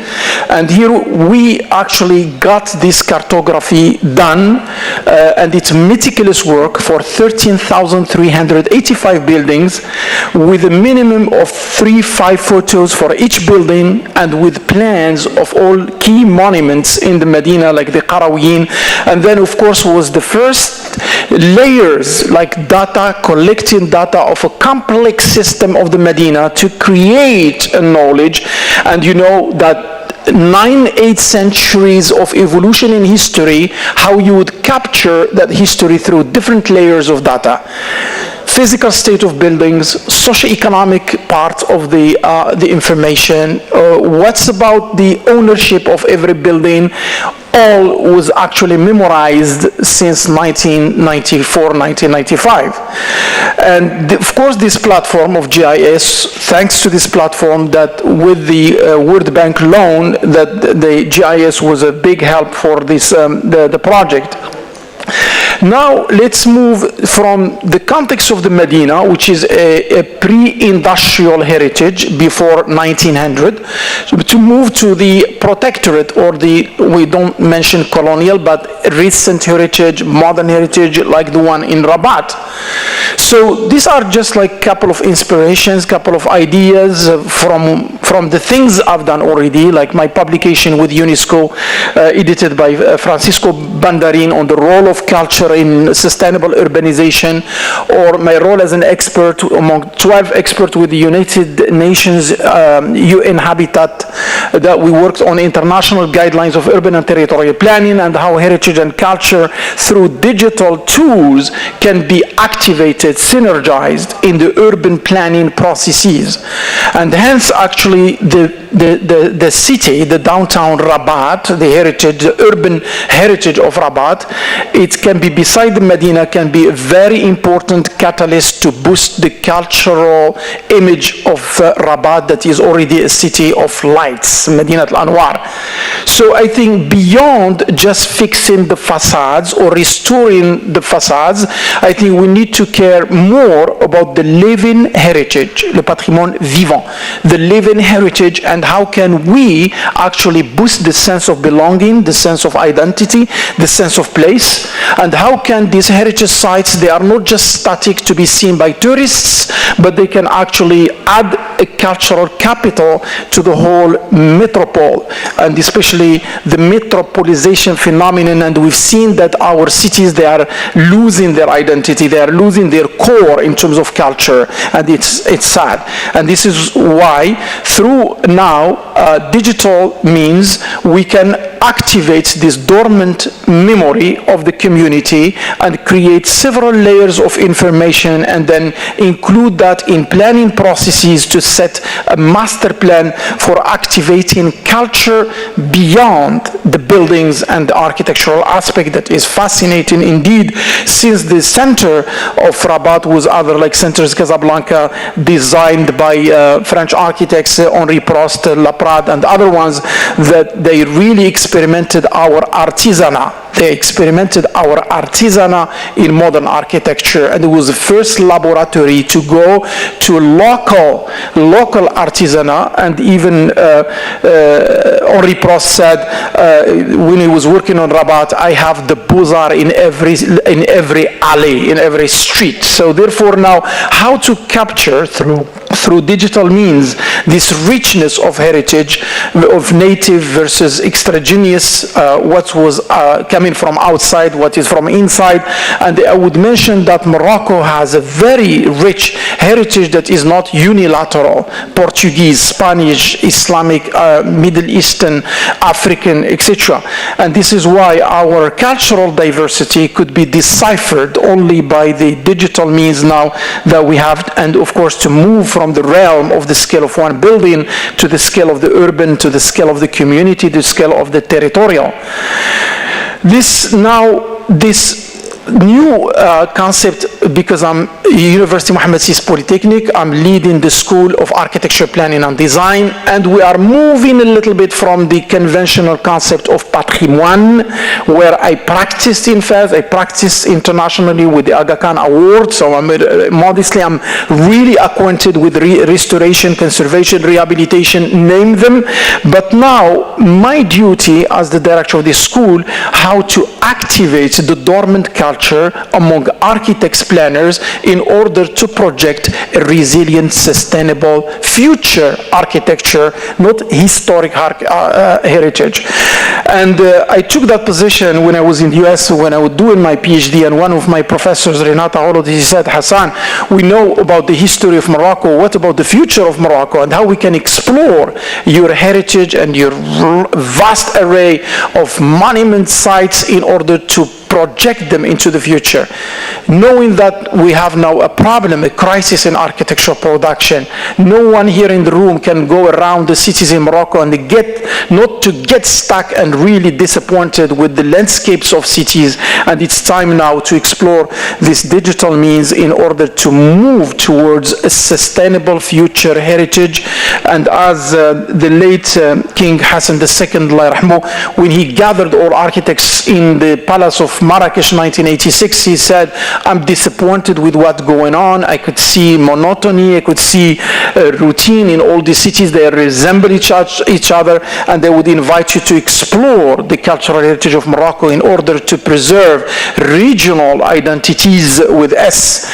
And hence, I think we have here an opportunity not only for preservation, conservation, but also for innovation, and they would underline this term innovation, because next to digitalization, we have the term innovation. And this is why I would make an announcement. We're sitting with Sir Mohammed Saidi and IDC now within the School of Architecture, Planning and Design at Mohammed VI Polytechnic, a laboratory on the link between heritage and digital means, like digital twins, simulations, virtual reality, VR, AR, augmented reality, virtual reality, and how can we present not to present our heritage only for tourists virtually. I'm sorry, this is just a detail for me. What is important for the young generation coming ahead, what kind of memory experience through visual culture, and what kind of messages we are conveying to the new generation to boost their identity, their sense of belonging, and their sense, of course, of belonging a whole nation that is named Morocco. So therefore, cultural innovation is key to boost the identity within spaces that they lost identities.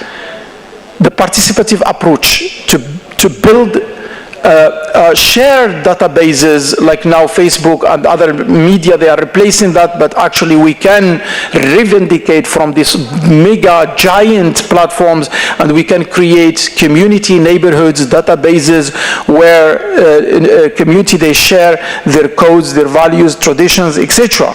So I don't want to dwell much on that. So now what is important is actually to adapt, but to adopt. Adapt is easy, but to adopt and make this digital means, not like in our generation when we studied architecture. I remember we had 2-3 computers for 50 students. I think now our students now, they are very lucky. Every student has almost 10 cameras, 2 in his iPad, 3 in his iPhone, and 1 in his laptop. And we've had an experiment in a class of 30 students, multiple 5 cameras. In one class, we are having 150 cameras. We got them all to sites. You get 2 minutes left. 2 minutes, thank you. So I will move directly to recommendations.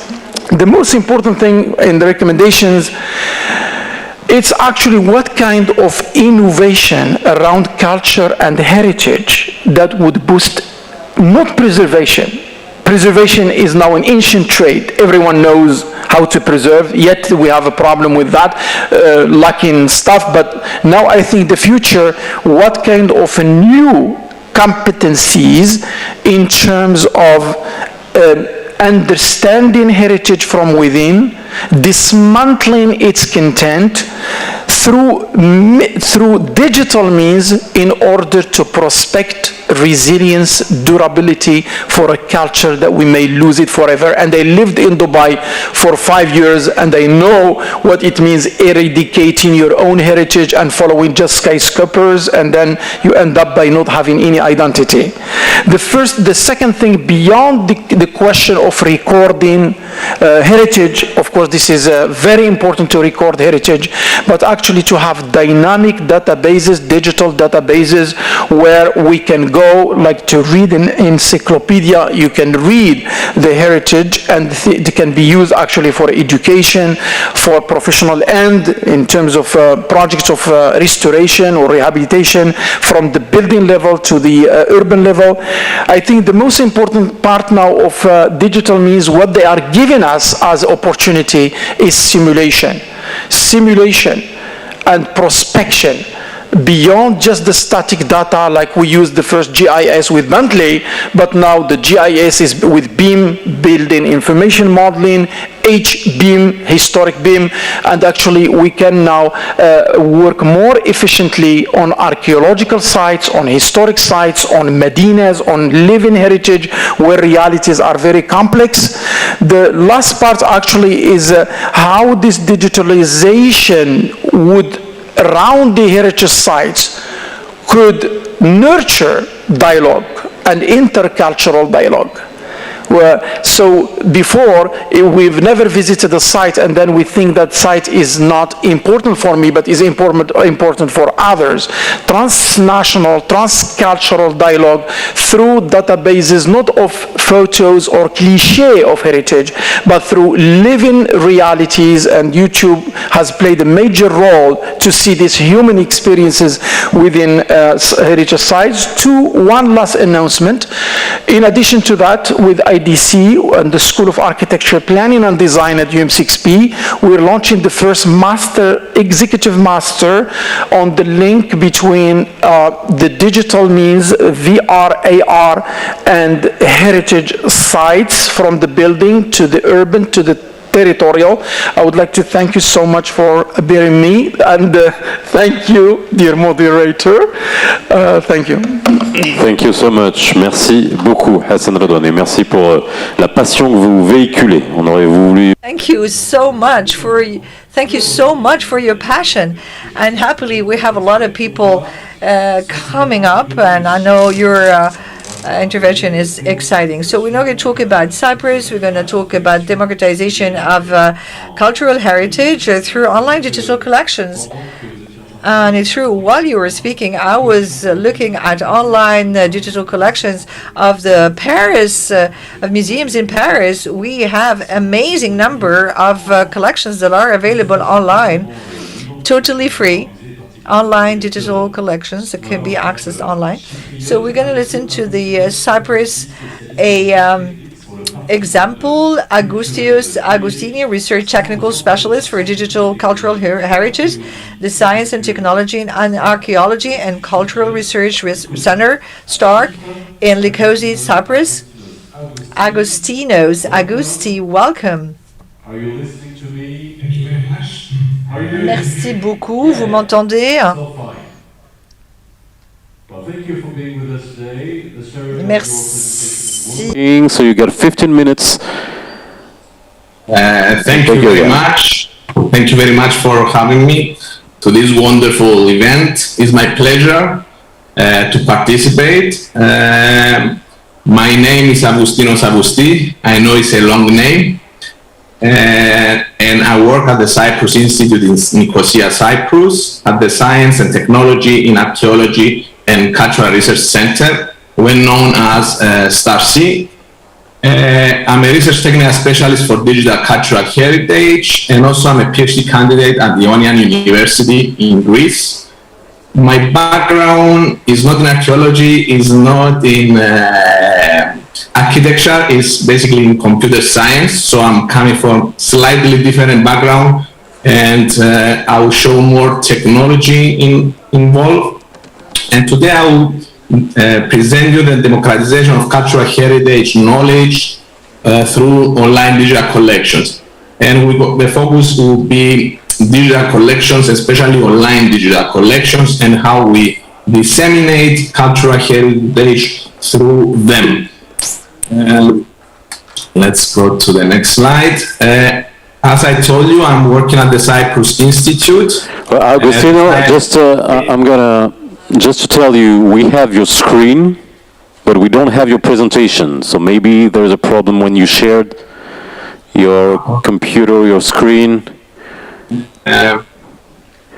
We only have your, the welcome screen of your computer with a beautiful mountain, but no presentation. What about now? Yeah. Okay, it's working now. Sorry. That's great. Thank you. Sorry. 1 second to make this. So my presentation, as I told you, will be about online digital collections of cultural heritage. And I continue with the Cyprus Institute that is based in Nicosia, Cyprus. It's a research center, a non-profit organization, and it's divided to 3 centers, sub-centers, let's say. The one that I'm working is the Science and Technology and Archaeology Research Center, well known as STARC. And also there are another 2 departments that the one is related to energy and the other is to high performance computing with international collaborations. We are a research institute we have about 300 people, and also we have PhD degrees and master's degrees. The ones that they're related with cultural heritage is digital cultural heritage. We provide a master and a PhD degree to few people who are not a university, who are research-focused institute. And today I will talk, as I told you, my background is computer science, so I will talk about the web applications and how online collections of cultural heritage we can share knowledge with them. So since the web was launched in 1990s, cultural heritage institutions such as museums, libraries, and archives, they began sharing their material online as an alternative source to disseminate knowledge to global users. So to promotion of cultural heritage and also to protect cultural heritage. My presentation is most focused to promote cultural heritage and share knowledge with the public. So online digital collections, they can be a source of knowledge. By the time you look on an online collection that you found maybe the Metropolitan or the Louvre, by the time your eye hits the screen, the knowledge, you get knowledge. And here at the Cyprus Institute, I'm working with 2 labs. One is the ABAC lab that is more oriented to art characterization and digitization, related to, we do 3D digitization for monuments, usually big monuments. And of course we do chemical analysis using laser scannings, and some other technologies you use is scientific photography. Here what you see on the screen is a tool that we use to do reflectance transformation image that I will show you later on and explain to you what it is. And as I told you, laser scanning, scientific photography, and so on. Also, at the Cyprus Institute, we have a high-performance computing facility, a supercomputer, that we store data and we process data. The supercomputer facility is used by all centers and is used also internationally because it's in the network of international computers. We collaborate with NCSA in Urbana-Champaign, the National Center of Supercomputer in the United States, and basically researchers, they can register and run their data through the supercomputer that we're having here at the Cyprus Institute. And My job, because I am from the background of computer science, is to disseminate these collections of objects online. And I decided, in order to not only show you my screen in PowerPoint, to go and show you and demonstrate a couple of projects in order to understand what we are doing at the Cyprus Institute. So I will change this screen to this screen, and I hope this. So we create here at the Cyprus Institute the Dioptra. It's a digital library that we share different projects in collaboration with different partners from Cyprus and from Europe and Middle East. And I'll show you the first example that is about 3D. It's a 3D project about the endangered archaeologies, mean monuments that they are ready to maybe collapse or are in danger. And I will show you just one site that is actually my favorite. It's this boat here that is located in Cyprus. And here someone can see a picture of it, and by clicking we will redirect to a 3D model, and the user can find information about the object itself. By clicking here, it will redirect you to a 3D model. So this ship is located in a city, small city in Cyprus, and most probably it's not going to be there for long. So now at least we have it documented, it's online, and it is accessible by everybody worldwide. So the user can see and study the monument. Also, there is a lot of tools here at the left that he can, for example, do measurements.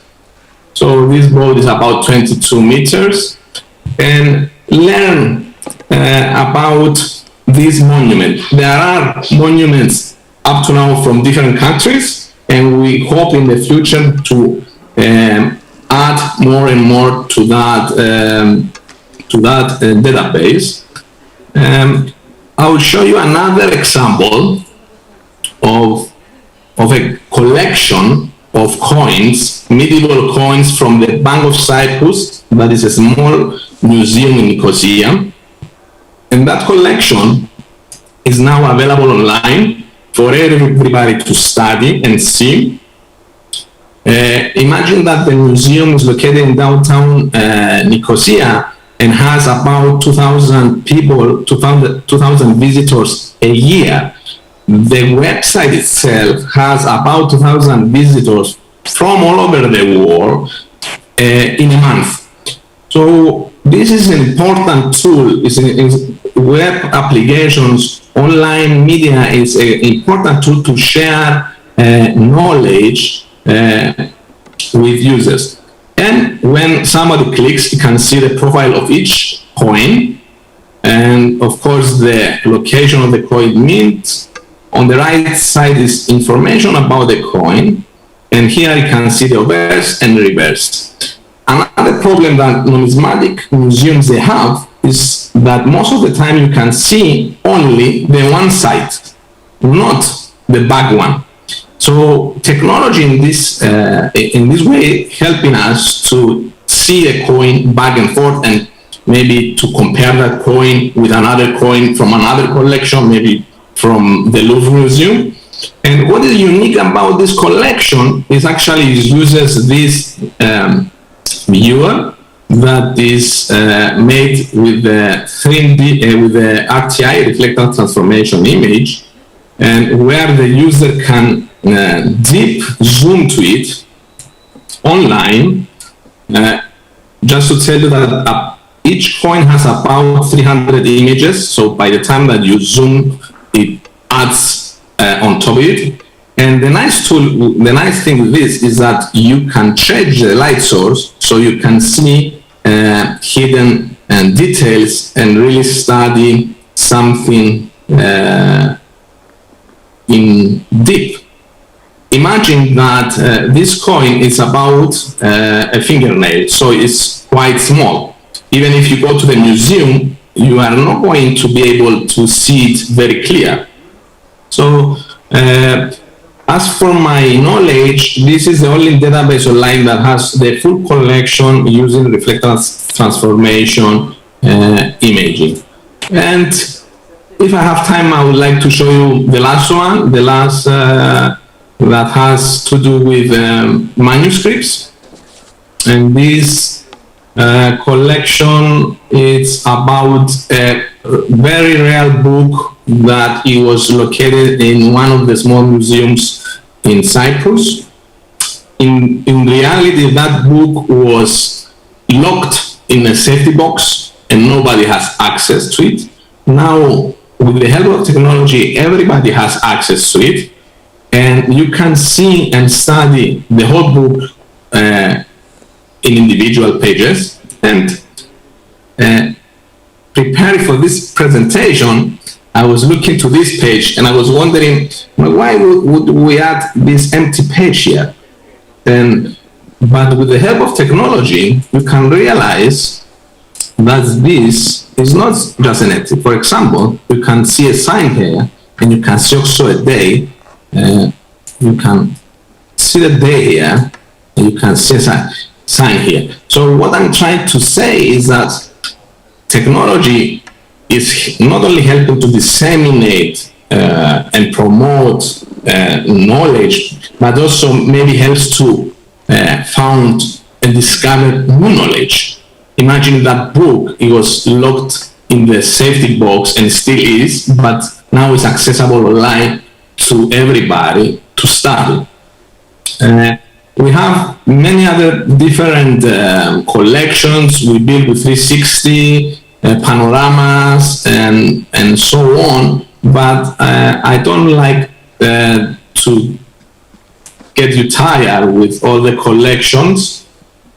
And I would like to thank you very much. The Cyprus Institute is a non-profit organization. We have a lot of collaborations with external users, with United States, with Europe, with Middle East, and we are open to see this to be as a collaborative work and see how we can exchange knowledge between us. And I think the future is digital. We saw that during the COVID-19. And thank you very much. If you have any questions, here is my email. You can email it at any time. And I will be happy one day to meet you all in person. Thank you so much, Agustino. Thank you for sharing with us today. J'aimerais juste vous rappeler encore une fois à vous qui nous... Thank you so much. Thank you so much for your outstanding presentation. For those who are listening to us, please feel free to ask your questions on the platform, and we'll have another two speakers to finish the panel. And if you have any questions, please feel free. I will ask them to all the panelists. Okay. Alors, nous allons First in the United States with Paul J. Fisher, who's the Senior Program Officer, Cultural Heritage Center with the U.S. Department of State, about the virtual tours of archaeological and historical heritage in downtown Madaba. Paul, are you with us? Paul, are you connected? Can you hear me? Can you hear me? Yeah, we hear you. Welcome again. Okay, great. Assalamu alaikum. Alaikum salam. It's great to be here with you all. Thank you. Yeah. So thank you to the Foundation for Safeguarding of Rabat's Cultural Heritage, Yusuf Kiata at the Moroccan Ministry of Culture, Youth and Sports, and thank you to U.S. Embassy Rabat and USAID for the organizing the webinar. Let's see, there we go. My name is Paul Fisher, and I'm a Senior Program Officer with the U.S. Department of State inside of the Cultural Antiquities Task Force in Washington, D.C. And it's my pleasure to be here virtually with all of you. Before this, I lived in Morocco from 2015 to 17 as a Peace Corps volunteer. I lived in Agare, just south of Meknes, and part of the living heritage of this community is a kasbah where people still live and work. Today, I'm going to be talking to you about a digitization and storytelling project funded by my office in Jordan and the importance of protecting and preserving cultural heritage, especially in communities where that heritage is a vibrant part of everyday life. Antiquities Task Force is an interagency body led by the State Department with close cooperation from the Departments of Defense, Justice, Homeland Security, the Interior, and the Treasury, seeking to protect international cultural heritage from looting, trafficking, and destruction. The principal activities of the CATF include 1, promoting close cooperation between law enforcement and our member agencies, training U.S. law enforcement and personnel on the application of U.S. laws and international agreements, and on the identification of looted and stolen cultural property, and 3, building the capacity of foreign law enforcement and heritage managers to protect and preserve sites and objects. So, since its creation in 2004, the task force has supported more than 100 international and domestic cultural property training programs. Many of these programs are in support of the cultural property agreements the United States has signed with countries around the world, most recently with Morocco under the 1970 Convention. Some of you may have seen the CATF's recent call for grant applications to support these agreements. Through the CATF's grant competition, we're supporting training and capacity building for law enforcement and heritage professionals, site security, inventories, and public education and outreach about the importance of protecting cultural heritage. Today, I'm going to be talking to you about one particular project that the CATF has just completed in Madaba, Jordan. Since 2019, the CATF has supported inventory and storage upgrades at the Madaba Regional Archaeological Museum in collaboration with the Jordanian Ministry of Tourism and Antiquities and Gannon University. However, as the realities of the COVID-19 pandemic set in, and it became clear that the US-based archaeological team would not be able to travel, we had to put the inventory project on hold. At the same time, we also recognize that those in the local community who are dependent on tourism revenue for their livelihoods were adversely affected by the global freeze on travel. Madaba is home to the Byzantine Church of St. George, which houses the famous Madaba map, a mosaic map of the Holy Land. Tourists are also drawn to Madaba's many archaeological and historical sites, along with the museum. So, in response, the project partners pioneered a novel program of training, professional development, and virtual tours of the Heritage Trail in downtown Madaba. The US-based NGO SCIARC conducted a remote training on photogrammetry and 3D modeling for 3 young Jordanians from the American University of Madaba. These learned by doing. SCIARC trained them on how to use the photogrammetry equipment, and they in turn went out and documented the Heritage Trail, archaeological parks, and St. George's Church. SCIARC then took this documentation and turned it into 3D models. The State Department's Office of English Language Programs provided English language classes to 3 Jordanian tour guides. Another US NGO, Story Center, helped 6 Madaba residents, 3 men and 3 women, to tell their stories about how their contemporary lives relate to this ancient place. For example, Najwa Salim tells the story of Sata, a game in which the player throws 1 stone in the air, then 2, then 3, until 5 stones are juggled in the air. Unbeknownst to Najwa, the stones she was using were small mosaic tiles. She only learned this on a field trip to Madaba. This set her on a path to study archaeology, and now she works at the Madaba Regional Archaeological Museum.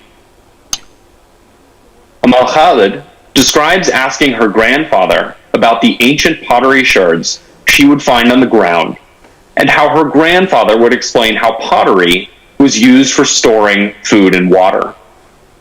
She tells us that now, as the curator of the Madaba Regional Archaeological Museum, she is reminded of her grandfather and her connection to this ancient past when she looks at the pottery in the museum's collection. And Qusay al-Shawabaki talks about having breakfast with his father in downtown Madaba when he was 10 years old.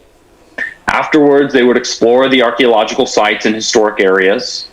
He describes going into St. George's Church and his father pointing out the Holy Land map. To this, young Qusay asked, "What's the Holy Land?" His father replied, "It's the land you're standing on now." Madaba's cultural heritage gives Qusay a sense of identity in the wider context of the Middle East, and now he sells modern mosaics inspired by the ancient ones. Morocco, when I was trying to integrate into Agaray and the community that lived there, I would ask community leaders about the Kasbah.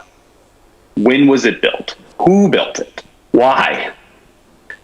Nobody could really answer my question for certain. The best answer I got was that the name Agaray came from the Portuguese or Spanish Agua del Rey, water of the king, and was built for the Spanish or Portuguese consort of the Sultan of Meknes above an aquifer. But regardless of the history of the place, the stories of the people who live in the Kasbah and call it home is what I will remember, and the memories that I made there. Now, starting on May 18th, in English or Arabic, you will be able to explore Madaba for yourself, scrolling through the archaeological parks and church, accompanied by an in-depth audio tour, and these stories of the people who call Madaba and its living heritage home.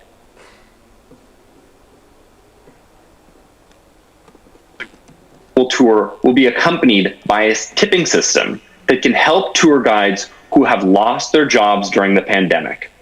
And I'm now going to show a short video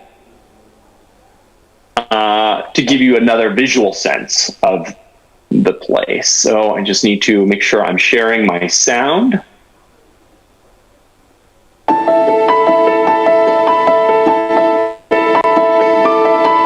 Madaba is not just the city I was raised in. More than that, it is my connection to my heritage and ancestry. My name is Jude Anton. I am a fifth-year architectural student at AUM here in Madaba, Jordan. Madaba is actually an ancient town in Jordan. It's about 30 kilometers southwest of the capital, Amman. It's known for its vast contributions in history, mainly due to its colorful past. It was mentioned in the Bible, the Old Testament, and it has the oldest mosaic map of the Holy Land in the world, which makes it a magnet for tourism or anyone with a sense of curiosity. Before the year of COVID, or 2020, the city was a lively town. Restaurants was buzzing with music, tourists were walking down the streets, you can hear the children laughing. But now, after COVID has hit, it has been a nightmare. The town literally turned into a ghost town.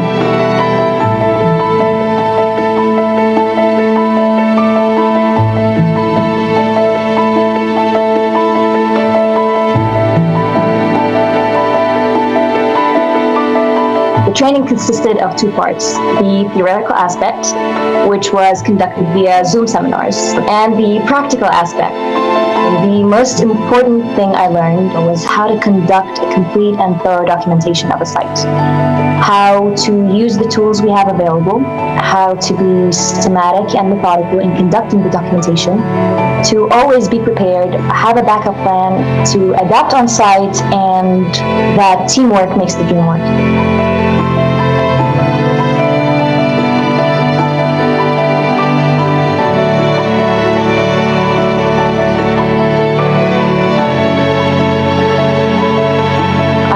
That the experience they have while navigating the virtual terrain would actually encourage them to experience it in real life. And for those that cannot travel such distances, I hope that this experience will give them an outlet and space to learn about their brothers and sisters all across the globe.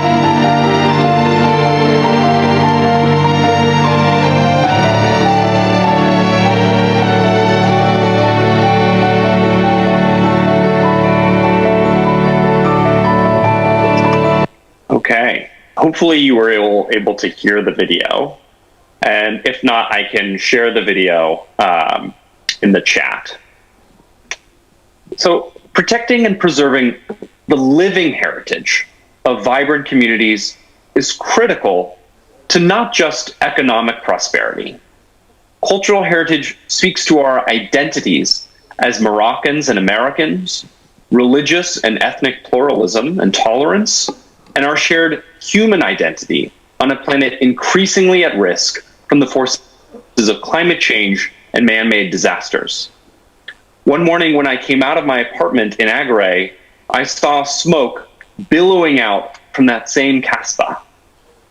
Luckily, the fire was extinguished with minimal damage to the kasbah and the community that calls it home. However, had the fire not been contained, and the worst had happened, there is no digital inventory of this place. And in this picture, you can see myself, my biological parents, and then my Moroccan host family that gave me a place to live for 2.5 years. Our community-centered documentation project and virtual tour in Madaba serves as a public education tool, supports the livelihoods of Madaba residents, and provides a digital inventory of the site until the archaeological team can return and complete its work. But digitization without storytelling is insufficient. Protecting and preserving our shared, global, living heritage requires the context that gives it meaning. We are the collection of stories we tell about ourselves. From California, where I grew up, to a kasbah in Morocco and Friday couscous, to the State Department, or from looking at a mosaic map to understanding Jordan's place and one's own in the Holy Land. Digitization and storytelling are vital tools in our toolbox for protecting and preserving cultural heritage. Thank you. Thank you, Paul. Thank you so much. And whenever you're back in Morocco, welcome again. Thank you for sharing again. Et pour finir, And before we finish this first panel, after which I will be able to ask you some of the questions with all the panelists here and attending and present and distantly attending. We're going to go to Canada and more particularly to the Carleton University in Ottawa. The digital technologies at the service of protection and promotion of the cultural heritage with Mario Santana Quintero, who is an architect specialized in documentation and preservation of the heritage at the Carleton University. Over to you. Are you here? Pouvez-vous nous entendre? Êtes-vous des notes? Merci, bonjour. Oui, je me demandais si vous parliez français ou vous parliez anglais. De toute façon, ça va comme vous voulez. Comme on dit en Maroc, c'est comme vous voulez. En tout cas, bienvenue. Bienvenue. Merci d'être avec nous. Thank you for being with us. You are coming last but not least. All of the speakers and panelists are going to remain together until we be able to exchange. It will last 10-15 minutes. I will have one or two. You have 15 minutes, Mario. It's over to you. Thank you very much. I will start to speak more Ramadan Mubarak à tout le monde. Allow me to thank the Foundation for the Safeguard of the Rabat Cultural Heritage and the Ministry of Culture, Youth and Sports of Morocco and the U.S. Embassy in Morocco, USAID and the Mohammed VI Polytechnical University and UMF5 for the invitation extended to me as well as to the international scientific community. I'm now going to show the slide. I think that the conservation of heritage allows us to recognize the past, look at the present and the future, but also manage the changes to maintain the heritage. Also, allow me to say that I speak French, Canadian, broken French. Generally, I speak English, but here I prefer to speak French because I would like to recognize the cultural diversity, and I have a lot of respect for Morocco.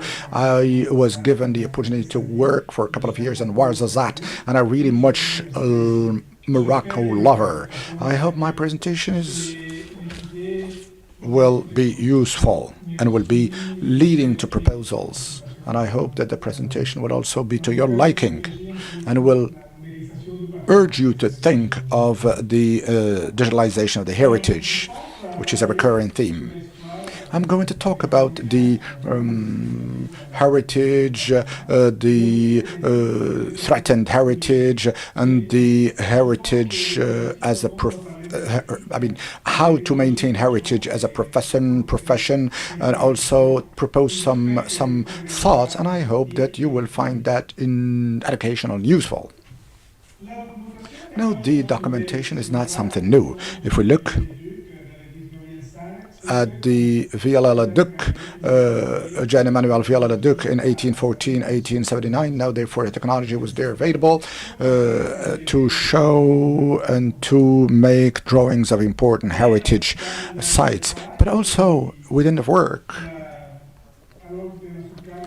for the Abu Simbel safeguard in Egypt, more than 50 years ago, UNESCO and its partners have used photogrammetry to document the monument before their reassembly and also the original apposition. But one can see that the organization of the drawing was a way of protecting the heritage that was in case of peril in Egypt, but also the work of the pagan monuments inventory by Pierre Richard after the 90s, and also is an excellent example of the role of drawings and the more than 2,050 entries in these books. Now, the doctrines of documentation of the heritage have seen a lot of development. I know the gentleman before me has talked about the Charter of 64, Venus, and there is also the Commission of the World Heritage and the orientations, and there are also the principles, the guidelines of registrations developed by ICOMOS in 1996, and also the initiative Recordim of 2003-7 with the principle, the guiding directives of virtual archaeology of 2017, and the civilian principle. And recently, because of the pandemic, we organized a lot of webinars on the ICOMOS Documentation Committee. I'm also the Secretary General at ICOMOS and the former president of this scientific committee. We organized more than 5 webinars on the topics of distance heritage and also our world heritage and the transformational impacts. This is also a very important activity that I would like you to participate in. Now, threatened heritage. We've heard a lot about the conflicts, the looting, the pillaging, and some Afghanistan pictures here, and the climate change, particularly to the south of Morocco, where one can see the situation caused by climate change in the Kasbah of Tahrir, and also the threats by earthquakes and the abandonment of the heritage. And we have the example of Myanmar an example in the Sultanate of Oman. But here, let's now talk about the pandemics. And the pandemics has triggered the lockdown and economic slowdown in not less than 90% of the World Heritage have been partially or fully closed. I would also like to point out that before going any further, allow me to raise the question of the importance of the inventory, because we don't know all of the heritage in Morocco. We have a lot of tools to identify major important sites. No documentation of the the players. There are many players of heritage documentation. There are the academia, the government, the non-for-profit organization, IOGs, international governments, organization, industry, and partnership of research. We have had already some examples presented. Now the technology gives us opportunities, but also threats. The monumentality of the digital document. We have digitalized the document, but we should not replace the conservation and the preservation, physical preservation, by the digital one. And also the ill use of the terminology digital preservation, conservation. No. Conservation is a segment, and it means repair and rehabilitate the heritage. There's also the digital colonialism. As a Canadian, I have come to Morocco and I have taken a digital surveying and drawing. I have taken, of course, all of these digital and as part of my responsibility, but also the longevity of the digital documents and the handing down to the future generation, as well as the interpretation, transparency, and use of technologies in the future. We have a certain number of cases. We call that digital assets. We have already colleagues who are already now working. We have a digital world where we had worked interactively and off interactively. We have AutoCAD, PDF documents, but we have also the augmented reality and video animations. We have also digital platforms. We have also tools, digital tools, and we have accessories. Now, in the media, we have the photogrammetry, we have audio documents, we have panoramas, we have also 3D models. We have quite a lot of assets. But we need to have a technical, professionally oriented knowledge of these. But how do we therefore work? So we do a digital workflow in which we plan work. We do the documentation, the treatment, the dissemination, the simulation, and archiving. And I think that in each block, in each task, it is very important to see how we develop this workflow in a very good and sound manner. Now, before you are some of the examples of the technology used. We have photogrammetry. Colleagues have already talked about that before me. There are also the penetrators to be able to know the inside or the ins of the monuments. We have the interfaces and the platform or the augmented reality apps, as well as the web page and social media. We have a lot of platforms. Now, within the framework of virtual visiting platform, the access to the physical status is used, therefore, to increase the value of and show the value of historical buildings. Digital assets, therefore, make it possible to show such spaces. There is also the possibility to use interactivity to focus on the object or the artifact. And Paul, our colleague, was talking about the communities. In digitalizing, we can show the different criteria and different histories that users can learn, if not get to hear, to know about the different messages that the heritage conveys to us. Now, and here before you is a virtual visit example of the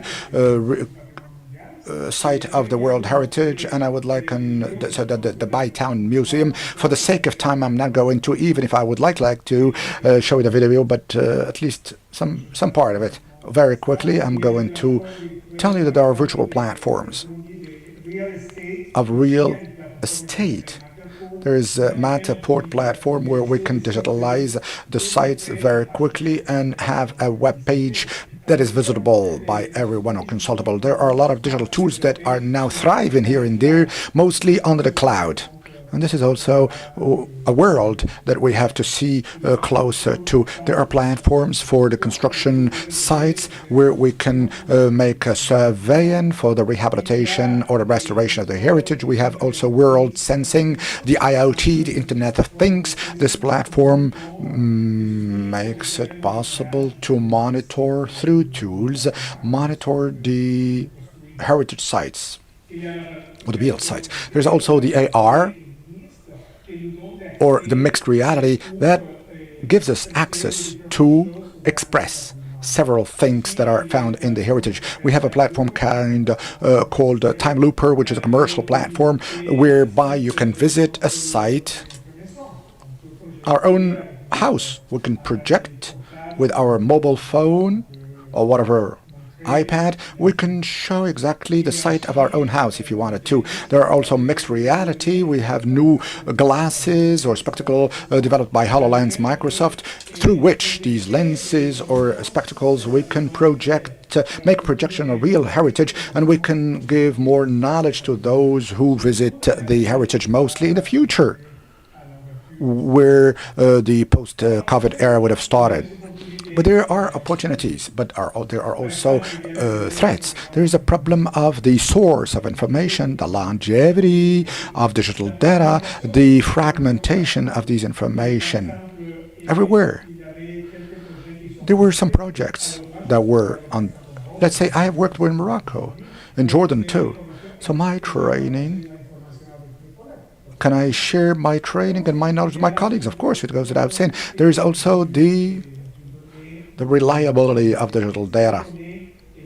These digital data, are they qualitative? How have they been registered, and how have they been proposed to everyone? In 2003, I have taken the surveying of the Banyan after the destruction, so I wanted to make a site plan, and it took me 1 month's time. And here, 15 years on, we have done a project for the Getty Conservation Institute, and for 4 days we have surveyed the whole of the unheard word, sorry. And there is also in Cyprus, for 2 years we have made a survey of all of the sites, and we produced a 3D plan. Well, the technology allows us to record and to register a lot of information very quickly, but the technology does have an organizational impact, which is going to host the technical data, but also there is the problem of institutional memory, because we do the surveying in a huge quantity of digital data. So therefore, how are we going to do the archiving of such data? And its posterity, longevity, etc. Here there are 3D models that have been developed in this site in Mar. Very nice. This is a mixed experience, and would it be available in 15 years from now or no? We don't know. So we have spent a lot of money designing this kind of projects, but are going to be available for future generations. And this is an example used at the university, Dataverse. It is a system where we actually store the data, the digital data, for 10 years. And these are systems that researchers going to be using, and people working in the cultural heritage can use in the future. And here you have like a data service, archaeology data service in Harvard, in Oxford rather, sorry, where we can store materials and you can pay for it, and the archaeological equipment and material can stay there for years. So this is very helpful and precious for those working in archaeology. Also, we have the Marches, an open source data management platform for the heritage field, where researchers can actually design a platform of digital software. In terms of provenance and reliability, this is a Tutankhamun image in 2017 made by Ethnical Imaging. So if I told you how it was produced, it would be very hard for you to say or to figure out whether this Tutankamon is qualitative. So in addition to the digital work, you have to provide the provenance, how you actually produced and designed the document, how you actually produced it. In the heritage profession, we also need to use an ethical frame and ethical rules. In other words, to whom does the information belong? How to conserve and convey the information? How the documentation process of the heritage was transparent and how transparent it was. We need to share technology and collaborate to make it more affordable. Should we actually engage to provide training, and should we actually share knowledge with others? And this is exactly what we're doing now, and it is absolutely critical and crucial. Ethical categories, if you look at the ICOMOS and CHAP organization, there is an ethical rule to be applied in the practice and the practical implementation to comply and respect the world cultural heritage that we are sampling. And we need to show respect for the public and community in which this heritage is located. And we need to have a relationship with other specialists and parties in the heritage documentation, and all those working in this field needs to have the competences and qualifications to conduct the work in a most optimal and state-of-the-art manner. And we need to set up a ethical frame in the documentation or cultural heritage documentation. Mario, you still have 1 minute. So I'm sorry. Okay, 1 minute. Thank you. I will be done in 1 minute. So we need to ensure information dissemination and conveyance to future generations, have transparent procedures, share technologies, and collaborate and share information and participate to professional networks. So we have like a very simple digital device for sampling, our phone, emerging tools. We also have unmasking tourism in Venice, for instance, and tourism in Venice, for instance. There is the Australian project in Bogumber VR where we are making reconciliation through virtual reality, and there's also other many projects. So what are the last comments or considerations? What are the next steps? What remains to be done, and how to make sure that patrimonial and cultural heritage locations can be open to everyone? And what did we actually take? What lessons can we take from the pandemic? How can we contribute better for a remote collaboration that could be more stronger and more efficient? How services, platforms, or cloud services can actually be modified and turned into digital information for conservation, and how digital technology can help our life and make our lives better. Thank you very, very much. I'm sorry I took a little longer of your time, but I'm all ears to any questions. Feel free. I'll be happy to answer any comments or questions. Thank you very much, Mario. We're coming to the end of this Ferris panel with very outstanding presentations, insightful and interesting ones. I'm so sorry I had to be tough on you on time keeping as a timekeeper. So because we have another panel on virtual reconstruction. But for this third panel on cultural innovation in the digital age, the first question is on intellectual property. That question was not asked. So how to manage cultural or property or intellectual property is very important. How is it managed in cultural innovation in the digital age? Who wishes to take the floor and answer this question? I must recall Mr. Khayari Hassan Radwan. He is with us in Rabat, and Patricia Agostinos, Paul, and Mario, who are remotely. Mario, intellectual property is a big question indeed, because we are doing sampling of cultural heritage. And if that heritage belongs to Moroccan government or Morocco, we're doing the sampling with our tools. So we have gained appropriation on this digital data, but we were paid by a foundation. There is a foundation in the United States that also belongs to the copyrights. We are developing a 3D model with our competences and our laboratory.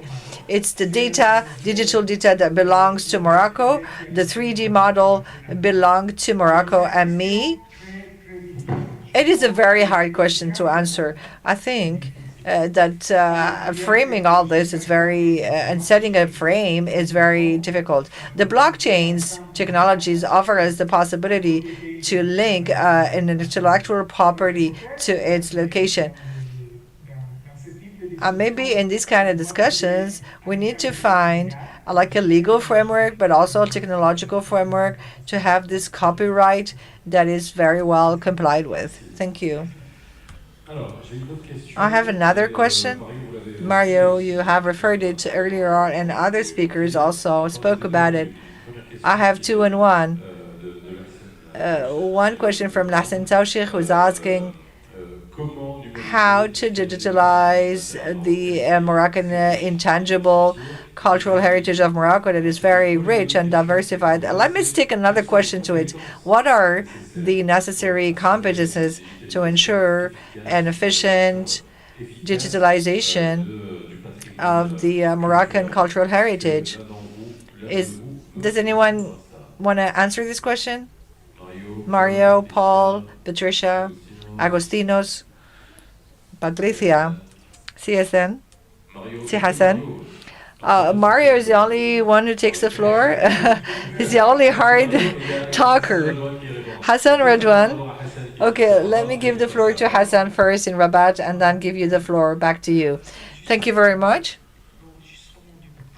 Well, in the recording or registration of, could you use the microphone closer to your mouth? At the Mohammed VI Polytechnical University, we've started a art lab. It's not about monuments or buildings or tangible heritage, but rather how to record or the verbal or oral or intangible cultural heritage, music, culinary arts, handicraft or artisans. Not only the object side of it, but the process is a part of it. We all, for instance, we have like a memory, a long-standing memory of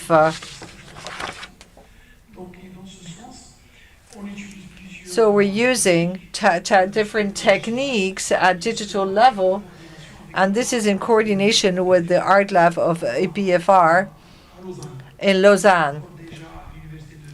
The UPFR University of Lausanne have an art lab, and they have memorized all the traditional musical cultural heritage. And in this regard, there are different tools, not only a way to do that, but other ways and different ways. So in terms of oral recording, we have all the recording instruments, the voice recording, and the image related to the recording, but also softwares of simulations of all the processes of production if we are on the artisans and manufacturing and of the artisans and handicraft. But on the oral side, we are recording chants, stories, storytelling, etc. So this is a very complex system. There isn't just one single tool. We have a multidisciplinary team.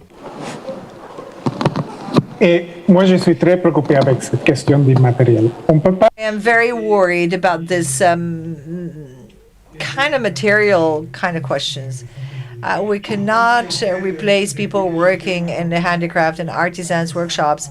I've spent some time in Morocco in Ouarzazate, I remember, and we have seen the lack of professionalism in the conservation of the cultural heritage. in the field, because very little people are really keen and working in the cultural heritage, not only in Morocco, but everywhere in Canada. I think sampling material things and tangible cultural heritage is easy.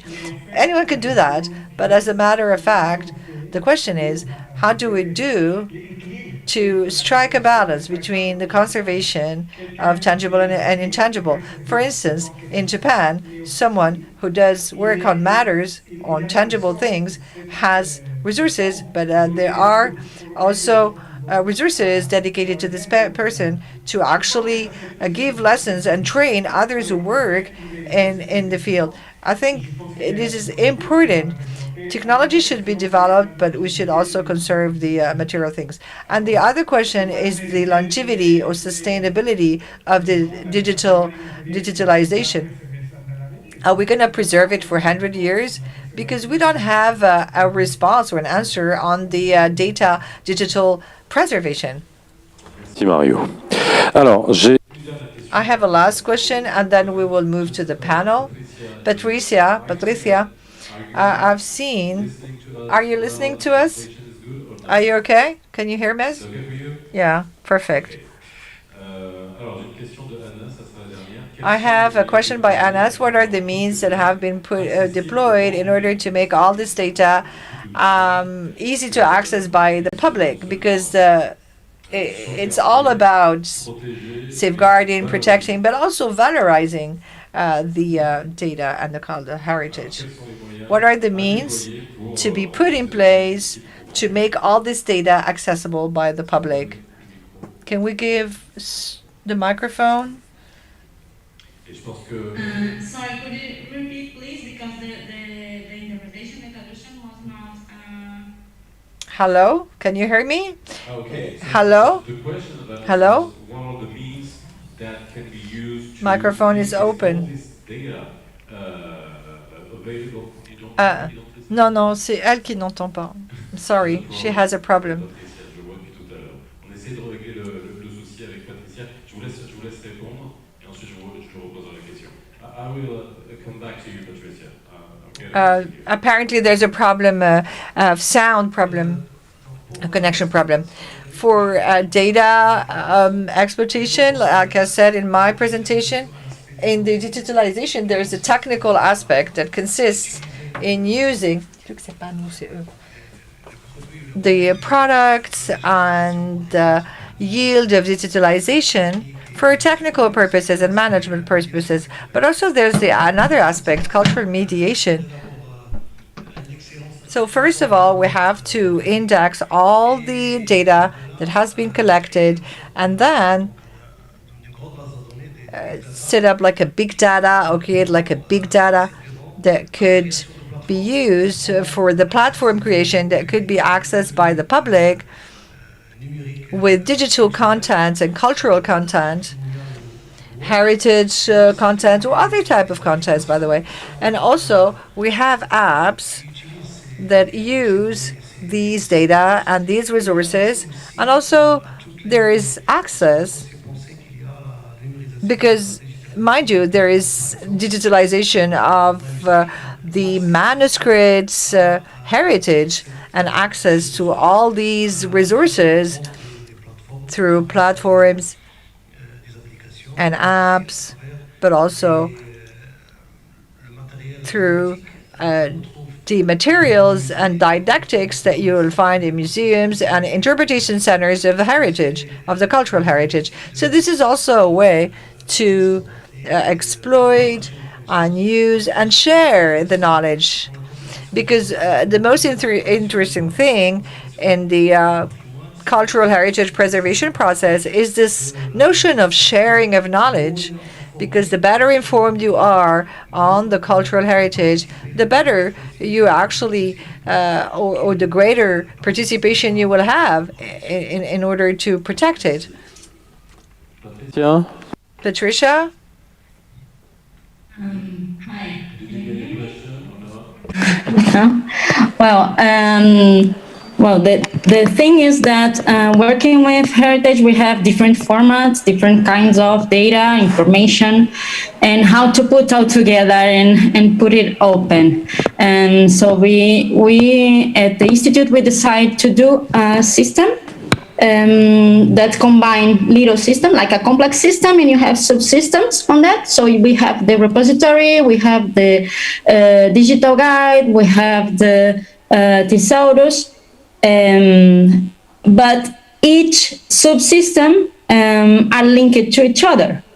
So that's this connection really facilitate, enrich the continuous enrich our database and our information, and also we can have, because we have our repository, we have like point clouds available, we can have database available, we can have reports available, we can have images, videos, and all kind of formats in the repository. What's really important here is how we metadata, how we use our metadata of all these documents and all of these data in order to be findable, accessible, and reusable by all the communities and all the stakeholders that we are trying to transfer, right, this knowledge.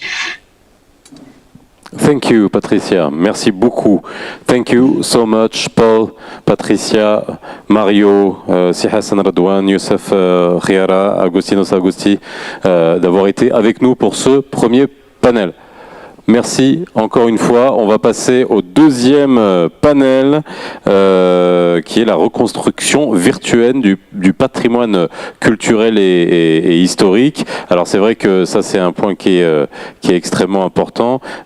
Si Ndili tout à l'heure avait parlé des Bouddhas de Bamiyan tout à l'heure, et c'est vrai que c'est intéressant de voir comment le virtuel, comment le digital peut permettre de reconstruire le patrimoine culturel et historique, mais pas seulement. On va commencer avec Monsieur Eslam Naufel, professeur adjoint en architecture à l'université Asyut d'Égypte, va nous parler du patrimoine figital, communiquer des informations sur le patrimoine bâti grâce à l'intégration de la technologie numérique dans la réalité physique. C'est là où on parlait de réalité souvent augmentée. Eslam Naufel, welcome. Assalamu alaikum. Yeah, hello everyone. How are you? Yeah, I'm really grateful to the organizers and the foundation of the Safeguarding of Cultural Heritage of Rabat for inviting me to this webinar. Shall I share my screen? Yeah, go ahead. I'll tell you if it works. We don't see anything yet. Okay. Okay. Is it shared now? Yeah, it's good. Go ahead. Thank you. Okay, so actually I wish I had been in Morocco, but it's great that the committee of this webinar managed to move all of the activities of this meeting online in this difficult time. So today I'm going to present my work of digital heritage, communicating built heritage information through the integration of digital technology into physical reality. I'm working as a postdoctoral researcher in digital heritage at Maastricht University in the Netherlands, and also I'm working as an assistant professor in architecture at Asyut University in Egypt. But the work of this presentation, it's based on my PhD study at KU Leuven in Belgium, and the context of this study is built heritage, which expresses the richness and diversity of our common past. So we believe that our monuments are not just physical objects, but they also communicate meanings and values over time.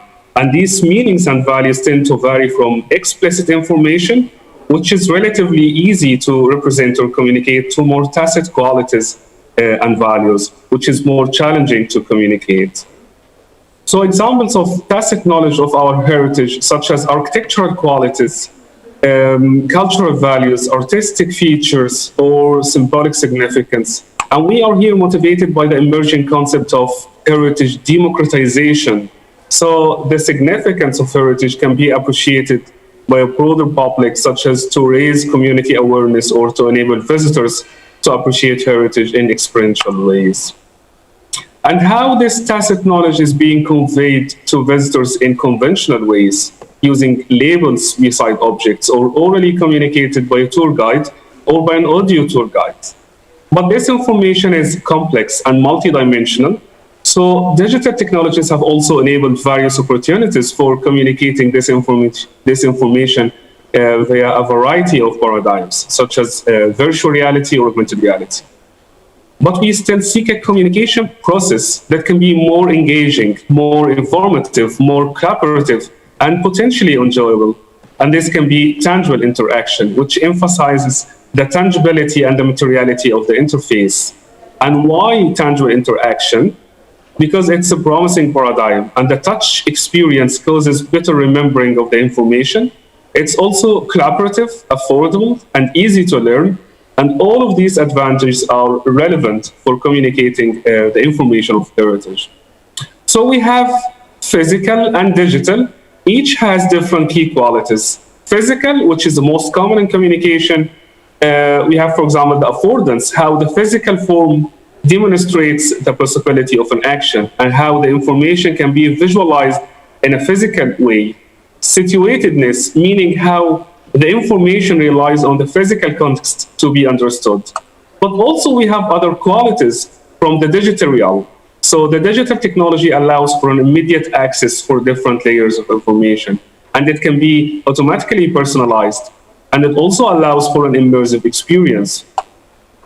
So that's why here we propose the integration of digital technology into the physical reality, and we came up with the term phygital. And we believe that phygital heritage is a potential medium for more enriched and playful communication of heritage meanings and values. So I propose a model of phygital heritage, where the horizontal axis represents the physical, the level of physical affordance, such as how the features of an interface physically supports or facilitates taking an action, while the vertical axis conveys the level of situatedness, or how the technology depends on the physical context to communicate the information. So here, for example, we have websites. Most websites are non-situated in nature, allowing users to appreciate digital information of heritage regardless of their location. While on the other hand, for example, we have here projection mapping, which is more situated, as the graphical depiction of the information can be directly and physically related to the artifact on which the projection occurs. Shape-changing interface, when the artifact becomes the output medium, as the interface becomes embodied by the physical shape. And also there are many communication technologies which are located in the model, and the model considers that almost every communication technology is phygital in some way or form, but some are more phygital than others. Accordingly, the model proposes 3 distinct categories of phygital heritage: augmented, integrated, and actuated. And the main question here is, how can phygital heritage facilitate the communication of built heritage information to museum visitors? So we have here built heritage as a context, and the communication of the information is the intended outcome, while the phygital heritage is our approach. So we investigated some phygital approaches to communicate heritage information through 4 experimental studies, mainly from the collaboration with the Royal Museum of Art and History in Brussels. So the first study, we investigated the role of tangible interaction to communicate tacit knowledge of built heritage. And we choose here Zoser Pyramid Complex. It's believed to be the oldest large-scale stone structure in the world. And the chosen story to be communicated was related to the entrance colonnade, as it has been suggested that the architecture of the colonnade represented the map of ancient Egypt. So each niche, which is the space between 2 adjacent columns, represent one of the nomes, which is the territorial division of ancient Egypt. And the end chamber could represent also the delta, and the processing of the pharaoh along the corridor and passing by each niche may evoke a ritualized version of the pharaoh's journey along the Nile. So we designed, implemented, and experimented 3 different conditions. Each condition has an interactive navigation as an input and passive representation as an output of the building. So here, the first condition, when you move your finger along the Nile on a touch screen showing the map of ancient Egypt, you have a corresponding walkthrough on the building on the big screen. And for the second condition here, we have a tangible installation of the map of ancient Egypt with a 3D printed statue of the pharaoh. And when you move the pharaoh physically along the Nile, then you have a corresponding walkthrough on the building on the other screen.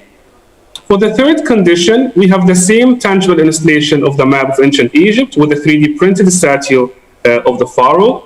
And we have the representation, which is a maquette, 3D maquette of the building with LEDs in each niche. And when you move the statue along the Nile, then you have the LED light on the corresponding niche. And also for the third condition, the visitors, they were allowed to grasp it, they can feel it, they can touch it, they can have an eye-level view. And we have also 3D printed small figurines to give you a sense of scale, and also we 3D printed the columns with the details of the columns.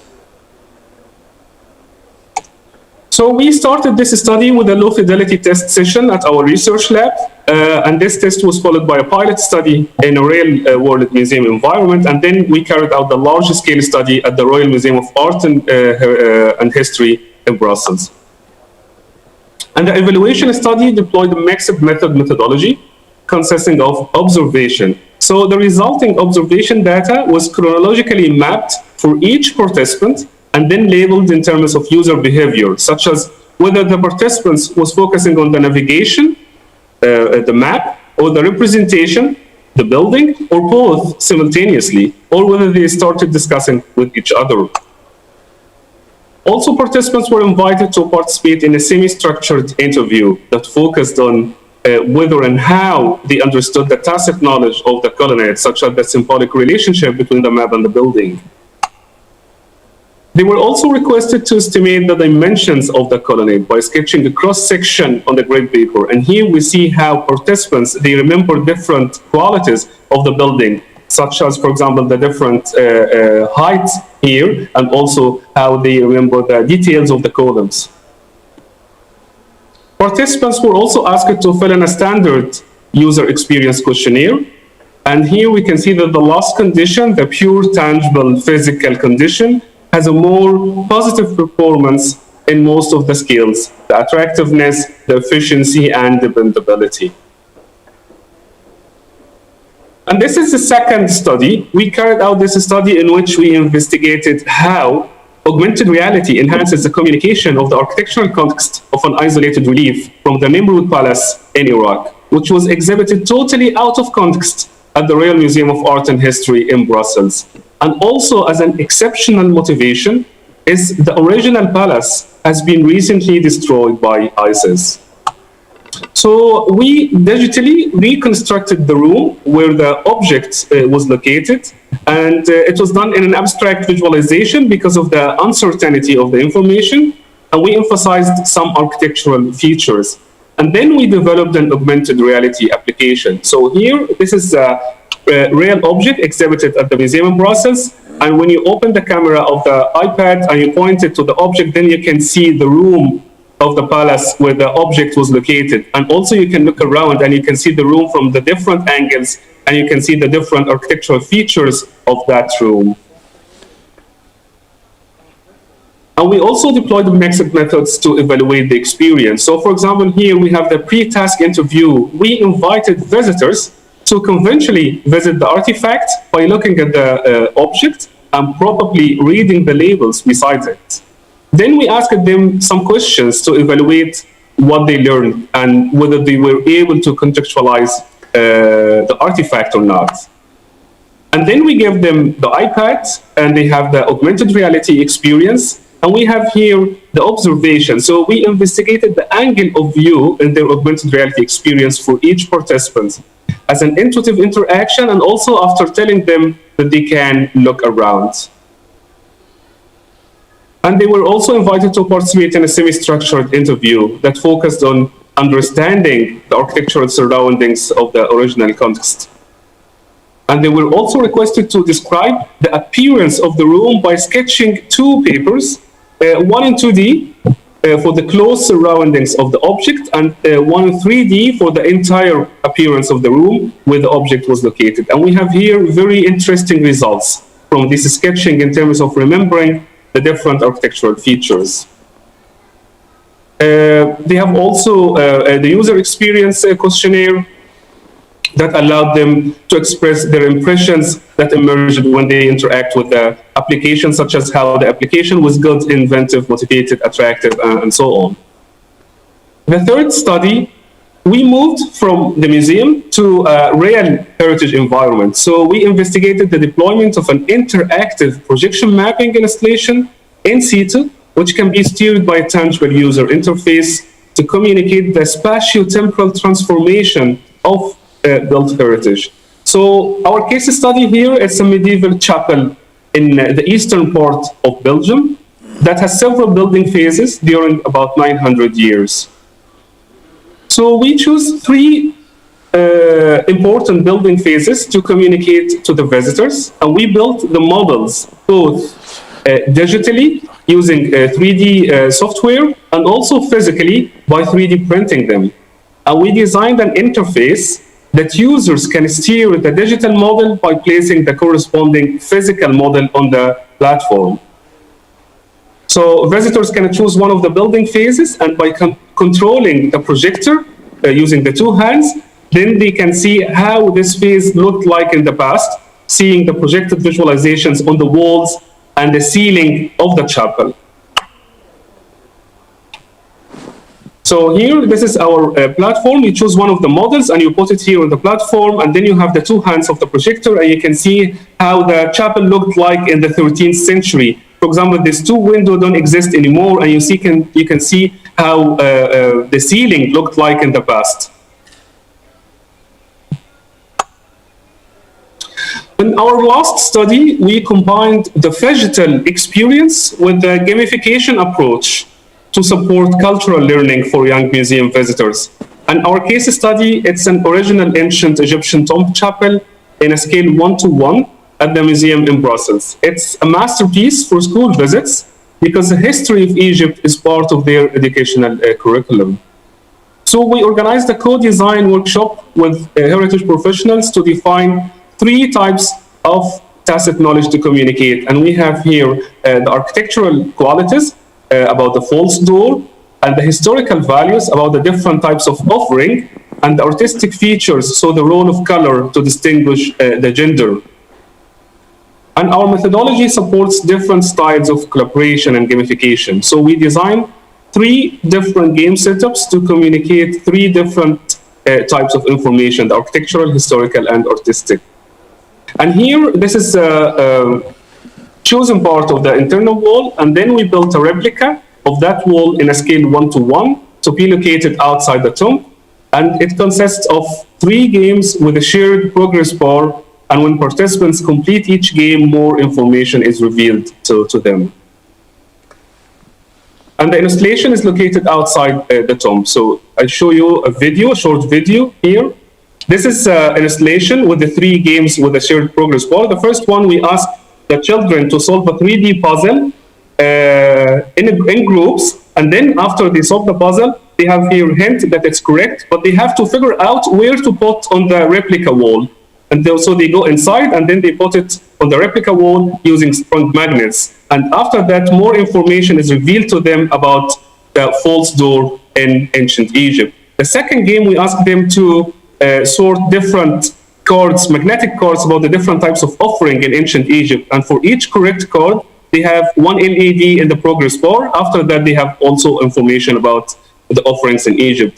The third game, we give them magnetic cards to distinguish the gender. So for example, whether the figure was painted in dark or in light. If it's in dark, that means a man. In light, that means a woman. So they go inside, they check it, and then they put it on the wall, and then they have different and also we designed it in a multi-language interface, so we can easily change it from French to English or Dutch, And after that, we designed a child-friendly user experience questionnaire using the Lego blocks, so that children, they can evaluate their experience, whether it's informative, creative, and so on. So overall, the approach of digital heritage promises to communicate heritage information in more engaging, educational, and meaningful ways. And the work presented today demonstrates how heritage information can be disclosed via simultaneous and integrated physical and digital means, enabling the broader public to appreciate heritage in more experiential ways. Yeah, thank you so much for your attention. Thank you so much for all these examples. En tout cas, ce qu'on vient de voir est extrêmement. What we have just heard is very interesting as to how to give greater value to the heritage thanks to the new technologies. You always wanted to know what a monument that we have never seen, or a part of which has been destroyed, how does it look like? So technology today makes it possible to reconstitute. With Archicus, specialized in this kind of technology, open technological windows on the past of the cultural heritage. With us is Javier Cordonio de Bania, who is our archaeologist, and he's going to let us know about all of these types of technologies, Archicus, that are being used to reconstitute buildings and maybe project ourselves backward to go back in the past and how it looks like. Yeah, we hear you very well. Thank you. Welcome. All right. Thank you very much. You can go ahead. You got 15 minutes. Yes, I know. Okay, so thank you very much, the organizers, for giving us the opportunity of presenting here our work in this wonderful meeting. Here today, I will show you how Archicus contributes to the promotion of cultural heritage by the use of new technologies. And to do that, I will divide the talk into two different parts. The first one will be a brief overview of the 21st century challenges that the promotion of cultural heritage has to cope with. And then I will show you some of or part of our work and a case study so that you can see how we confront and give solutions to these challenges. Well, talking about the 21st century challenges, we have made a deep reflection on the challenges that are influencing the way in which we promote cultural heritage, because we think it's important to think about these small things that will make our tools or the tools we use more effective. The first challenge is public engagement. Of course, as cultural promoters, we should be able to engage public of all ages, genders, and even cultural backgrounds. Here, for example, you have a very famous case. It was the Hollywood star Bette Midler, who, looking at this picture, said what was wrong with this picture.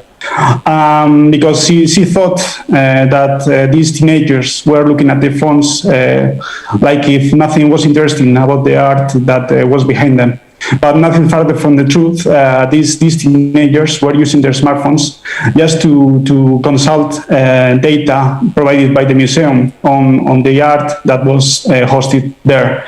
So we should think about the different targeted groups of people that are interested in heritage and think about their real interests. If teenagers, for example, are interested in technology and audiovisual content, we should be able to give them these tools to make them be more engaged in cultural heritage. Another challenge is, of course, the use of new technologies. I'm not going into detail here because the own meeting we are in is focuses on this part. The third challenge is small heritage. As cultural promoters, we should also be capable of integrating or engaging small heritage sites.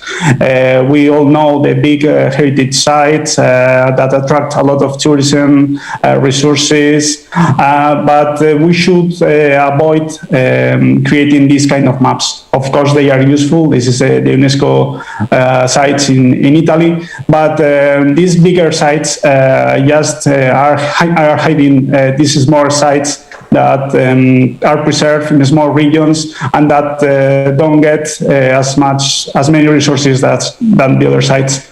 So we should be able to engage and to create wealth in these small regions and in the local communities that manage these heritage sites. Of course, sustainability. We should be able to create tools that are responsive or respect the environment and the heritage and also the economy. This is another famous case in Spain. It is the restoration of a medieval tower that we might agree or not with the final result of the restoration. Indeed, it was awarded with an architectural prize. But the real thing is that this kind of restoration, physical restoration, was not very sustainable because it was expensive and it was invasive with the monument and also with the environment where the monument is located.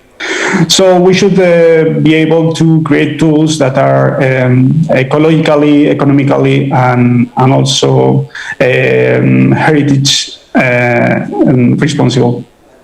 The last three challenges in this list are the quality. We must provide the users, the visitors, with quality experiences. We should provide them with quality content, realistic content, and this is very important for the promotion of cultural heritage. We have to engage them, so we have to provide them with quality. Also, the projects and the tools should be replicable at all times. This is important because we should avoid to make isolated projects. We should create tools that can be reproduced in many sites to create networks of sites and to improve and increase the flow of tourists and visitors to these sites. And the last one is feedback. We should be able to make our tools should be able to give us an evaluation of the heritage experience, because this is very important to improve the experience and the tools in the future. But finally, also, this is the last challenge is the effects of the pandemic. It's important to know that the way that we make tourism and that we see cultural heritage has changed forever from now on. And the thing is that the heritage tourism or cultural tourism has evolved a lot. Now it will be driven by personalized experience, independent travel, virtual tours, self-guided trips, open access, everything. So these are little things that we have to bear in mind when promoting or creating tools for the promotion of cultural heritage. And now Archicus. What's Archicus? So we are a company. So in this sense, this is a very different view from research, and we create very realistic virtual reconstructions of past heritage, and we integrate them into mobile applications that can be used in smartphones, tablets, or VR headsets, so as to promote the cultural heritage locally, and give and provide it with real, authentic, and immersive experience to the tourists.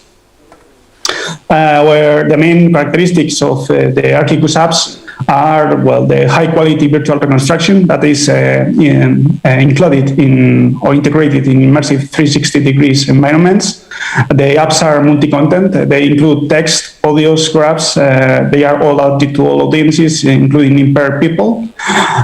So they are like a new version of the traditional audio aids, but improved with graphs and virtual reconstructions. They can be provided in multiple languages, depending on the interests of the customers. They can be used in very different navigation modes, touch, VR, etc. And they can be given with added capabilities like augmented reality, gaming, social media, or usage stats. The original idea was that to create these applications for smartphones and tablets, because this is the technology that the visitors carry in their pockets. And especially now with the pandemic, this is very important. We can use also VR headsets, but they have to be shared. They need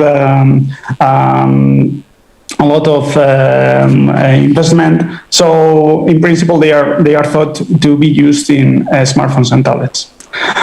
So far, we have 5 published apps, all of them in the north of Spain, but we are increasing the number of apps. We are working now in 3 more, and we expect to work in many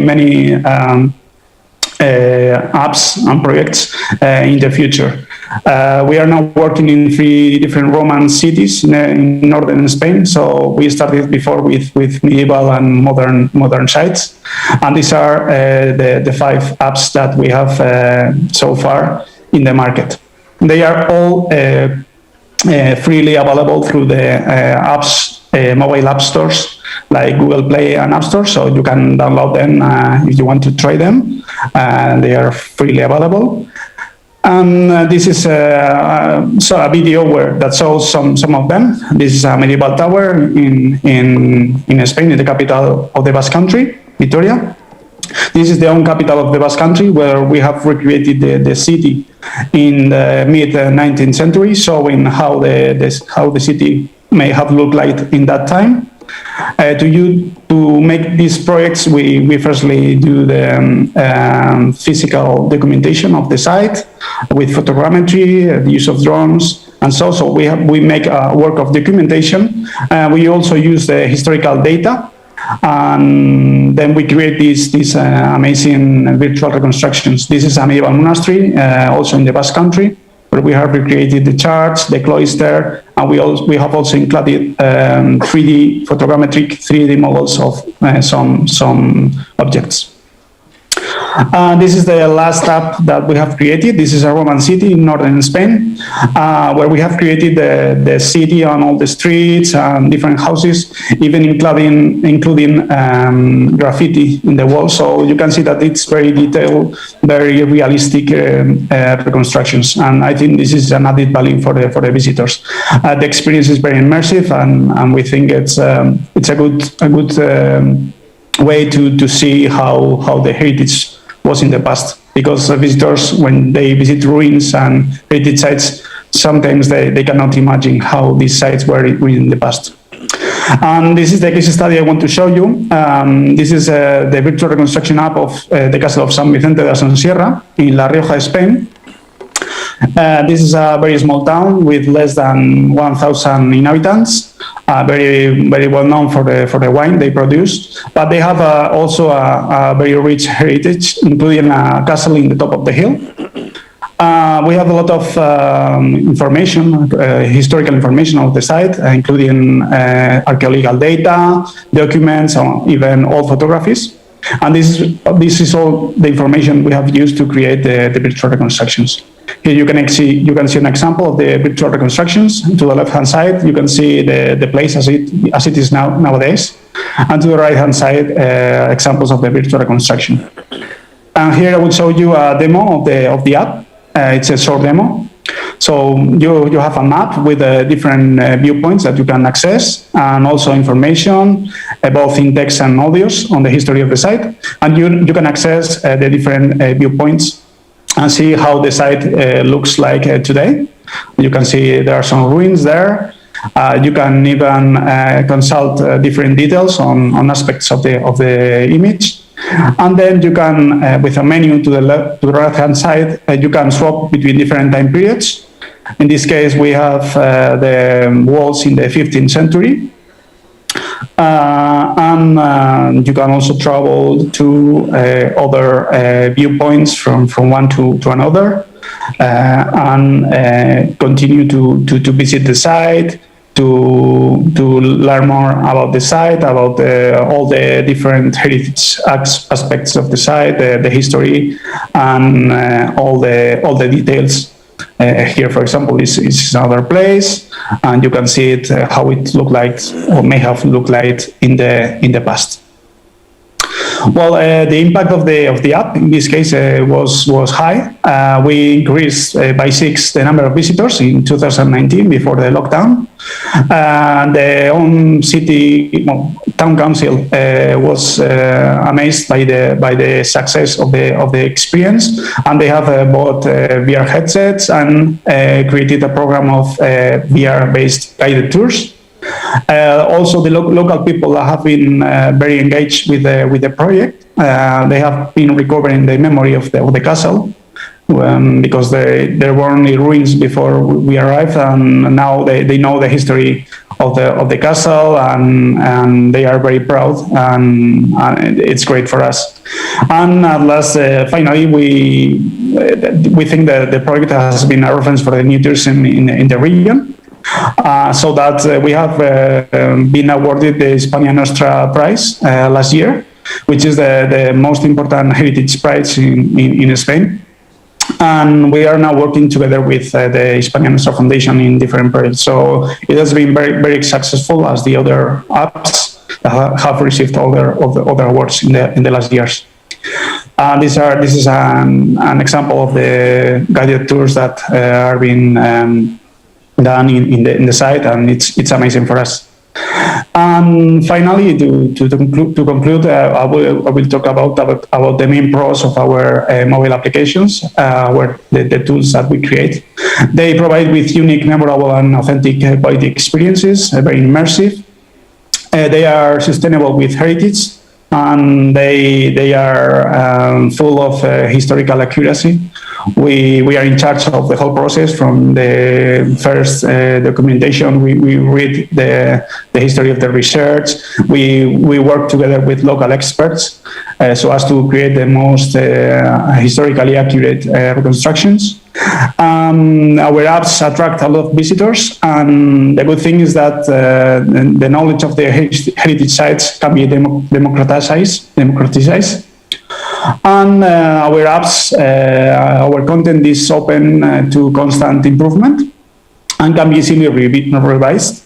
This is one of our latest improvements. We are including real people, real actors, even animals in the virtual reconstructions we create, so as to give them with more ambience. And our apps are out to a range of budgets and different needs, from big heritage sites to small heritage sites. And the app also facilitates the monitoring the heritage experience with usage stats, which is very important. They have also capabilities like the possibility to share content through the social media, which promotes sharing knowledge among users, and they are intended to create networks of sites. And this is why we are improving, or we are increasing the number of sites, and we are working now to export these kind of apps not only to other regions in Spain but also abroad. We are working in different projects, and we will be elected, for example, to work in different projects in Morocco. You have amazing archaeological sites like Volubilis, Lixus, also historical cities, and that would be wonderful to work there. And this is everything on my part. Thank you very much for the organizers.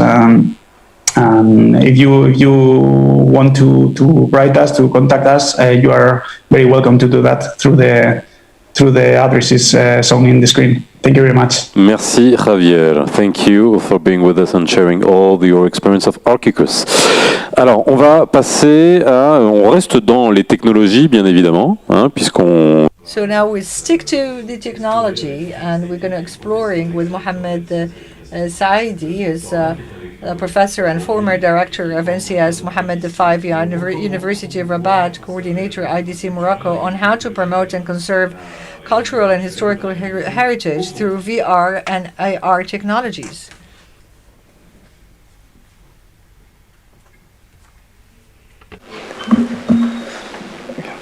Okay. Bonjour. Okay, so let's get started. So the talk I will be covering is focused on immersive technologies for the preservation and promotion of cultural heritage.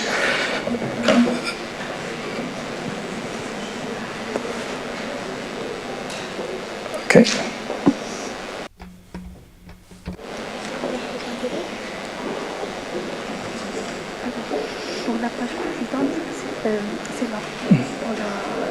D'accord, merci. Okay, so I am privileged to have been preceded by several speakers that covered most of the aspects and features I was planning to cover in this talk. Well, I will be focusing on some of the use cases involving immersive technologies, the benefits of emerging technologies such as VR and AR for the cultural heritage preservation and promotion. Well, I will start here by a quote from the Assistant Director General that stresses the fact that digital transformation is bringing a lot of benefits to the cultural heritage sector. And actually, there is a need for digitalization or the digital transformation. Actually, we use different terminologies that at the end of the day have more or less the same meaning for cultural heritage, okay? Well, under the umbrella of the digital transformation of cultural heritage, well, we have several probably facts we can share here. So the rapid advances in information and communication technologies has profoundly impacted the cultural industry, among others, especially in the framework of this pandemic. We've seen that digital transformation was accelerated across sectors in different areas, from education, telework, or remote working, and so on and so forth. Cultural institutions are commonly on the forefront of technological innovation, persistently exploring compelling ways to address new audiences and introduce novel means of interaction with cultural assets, thus transforming, enriching, and enhancing the perceived cultural experience. Cultural heritage is currently entering a revolutionary phase thanks to the COVID, as it was mentioned. So digital transformation of human activities at all its levels and facets is strongly impacted by the digital transformation. And more specifically, immersive technologies such as VR, AR, or extended reality, digital twins, and some of other technologies that were already discussed and presented in the framework of the former talks present amazing tools for the efficient reservation or preservation and promotion of the tangible and intangible cultural heritage. There are several opportunities, such as creating opportunities for cultural heritage promotion, enabling cultural heritage preservation, increasing cultural accessibility, support education, especially in areas such as history and civilization, creating job opportunities for youth, and enhancing research in relation to cultural heritage preservation and promotion. There are also some challenges that should be overcome to succeed in any, strategy or experience in the framework of the digital transformation of the cultural sector. From those challenges, I can mention the first one, which is related at the strategy, because any country or institution should have a strategy that should focus on to overcome aspects like lack of cultural heritage digitization plan, policy, and procedures. Also, human capital is key for success in this endeavor, and I'll come later on to discuss more this aspect. Lack of knowledge to select metadata for elements for cultural digital collections. And the last one is related to the lack of digital technology infrastructure. After all, we are using here all kinds of technologies and technology infrastructure, either hardware or software. well, in this slide you can see some of the technologies that are harnessed for the digital transformation of the cultural sector, from drones, blockchain, big data, cloud computing, 5G, 4G, and so on and so forth, without talking, of course, about all the myriad applications and technologies and framework of immersive technologies. We need also some 3D scanners, which are key to digitize all the historical and cultural assets. So 3D-fine cultural heritage assets is key also for the success in this endeavor. We have different technologies available that allows to, to have 3D models of all kind of assets. You see in this slide we have even a 3D model of entire city. Well, other technologies required for, immersive experiences using VR, AR, or any other technologies are the different headsets. You see here the evolution of the technology from 2000 up to date. Today we have the HoloLens 2 that was launched recently by Microsoft, which is providing good, I would say, virtual experience for augmented reality or extended reality.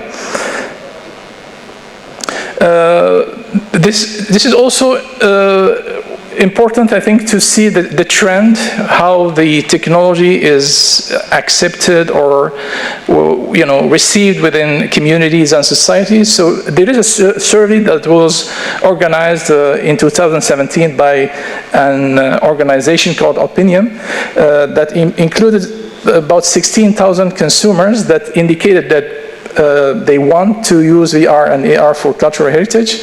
84% of them said yes for this question. The trend is also that virtual and augmented reality ultimately will become as popular as smartphones within the next few years. So probably this is also reflecting the state of maturity of the technology and also the development of the world or global ecosystem around all those technologies. Well, in terms of immersive technologies, let's look here at the different, definitions. Starting here with the from real environment to virtual environment, going through, augmented reality and augmented virtuality. So you have also the mixed reality in between for different scenes, as you can see here. So, okay, and there are also different, I would say, other immersive technology will present in the next slide. Well, as it was explained before, there is a kind of explosion of immersive technologies offers, which present unprecedented opportunities for learning, communication, and entertainment in cultural spaces. These technologies allow access to showcasing to vast collections with detail and from different points of view, regardless of space limitations, exploration of historical and cultural artifacts while ensuring their preservation, simulated manipulation of artifacts, additional information about artifacts and context, comparing artifacts or placing them in scenarios. So I think that all those technologies, and what they allow was already discussed in detail in the former presentation. So the affordance of low-cost immersive technologies urges cultural organizations to rethink, reimagine, and perhaps reshape the very concept of museums and cultural heritage sites. Well, there are some few definitions I would share here, but I will just skip the first two ones. They were already covered. And they will probably focus on extended reality, which is a kind of mix between ER or augmented reality, virtual reality, and mixed reality. Okay. The other immersive technology is the digital twin, which is not only the virtual representation of an asset, but it includes other technologies that would probably allow interaction with any historical asset, receiving information about probably the health of the asset and so on and so forth, based on other digital technologies such as Internet of Things and sensors and so on and so forth. I would not also cover the digital. It was discussed in detail in the former talk. Well, we have here in this picture the digital twin for Notre Dame de Paris. I think that there were several quotes of this case in the former presentations, and I think digital twin was really key for the restoration of this site. In this slide, you can see another use case from Istanbul or Constantinople, using augmented reality to rebuild part of the wall of the city, which is also another interesting case to see. Smart cities actually are environments for digital transformation that cover all kinds of features, aspects, and activities. And I think culture, heritage would be also part of the smart cities that will harness all the technologies available in the framework of smart cities for all kinds of purposes that were already discussed, either for the promotion or preservation or conservation of the different assets within the smart city. Well, in framework of the Interactive Digital Center at Ben Gurion, we have, we'll come later on in detail to this institute and center. We have different partners. From the partners we have Eon Reality, which is the industrial partner providing the virtual reality or extended reality technology that's used for different activities within the center. So the Eon Reality has launched recently very interesting initiative, which is World Heritage Initiative based on Eon Reality. And in framework of this initiative, there were several applications, several initiatives in different countries. So the one you have in this slide is related to Tutankhamun in Egypt. I'm sorry probably for the bad pronunciation of the name of the pharaoh. So here you can see a virtual replica of Tutankhamun and his tomb that was developed through the Eon XR. Eon XR is the Eon Reality's XR platform that allows to develop assets for XR or virtual reality in general. There is another example here for chapel in Florence, Cavalcadi of the Magic Chapel in Florence, Italy. Well, here you can see also the 360 virtual visit with annotation that's also developed in framework of the same XR platform. And you can see also the different annotations of drawing within the chapel. You have also this example which presents the Acropolis in Athens. So you can see quickly the video here. This is Acropolis was a general name for a raised, defensive, and religious part of an ancient Greek city. The period when this was built in the 5th century is considered the high classical moment.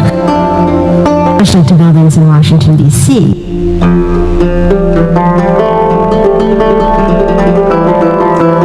Okay, thank you. Can you stop please this video? Okay.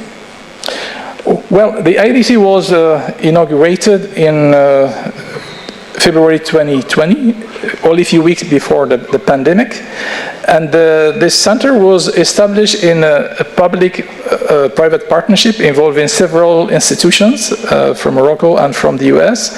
We have from Morocco, we have the two ministries, the Higher Education and Ministry of Industry. We have Mohammed V University, Digital Development Agency, University of Mohammed VI Polytechnics, Aeon Reality, and USAID. Since then, the center started rolling out all kinds of activities in Morocco, especially in universities, in the framework of the training programs. We have 4 training programs targeting to develop human capital here in Morocco in relation with XR technologies, with also target numbers of trainees for each program. Well, the platform used and the curriculum used for the training is based on Aeon XR development platform.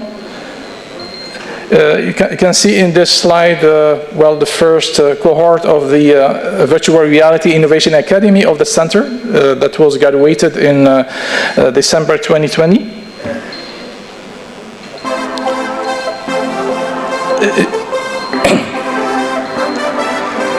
I think since we're not have enough time, probably we can just move to the presentation, please. Can you go back to the presentation? Okay, thank you.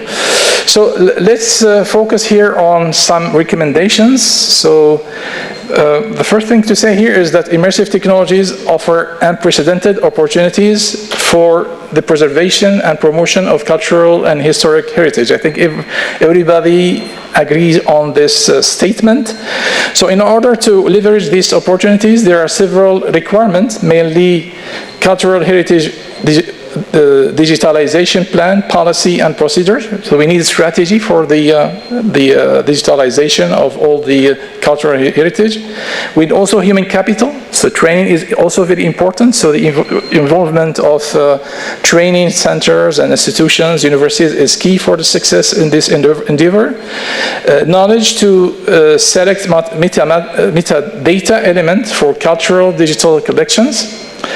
And digital technology infrastructure. So we need, cloud infrastructure, connectivity, either 4G, Wi-Fi, and so on and so forth.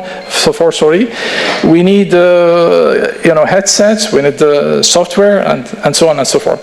So IDC Morocco is amazingly contributing to the raising awareness about immersive technologies, and to develop a pool of skilled human capital to leverage these technologies for different sectors. Thank you for your attention. Thank you. Merci beaucoup. C'est Saïdi. Et on va continuer dans cette Society, thank you very much. We're going to continue over the same vein. The last 2 presentations are going to talk about 2 Rabat monuments, well known, the Tour Hassan at the digital era. These are these are monuments we would have liked to know how they would look like had they been finished. And also, at the end of this panel, Mrs. Sana Al-Qihi, professor at the Rabat Mohammed V University. We are going to talk about Tour Hassan at the era of the digital, or at the digital age.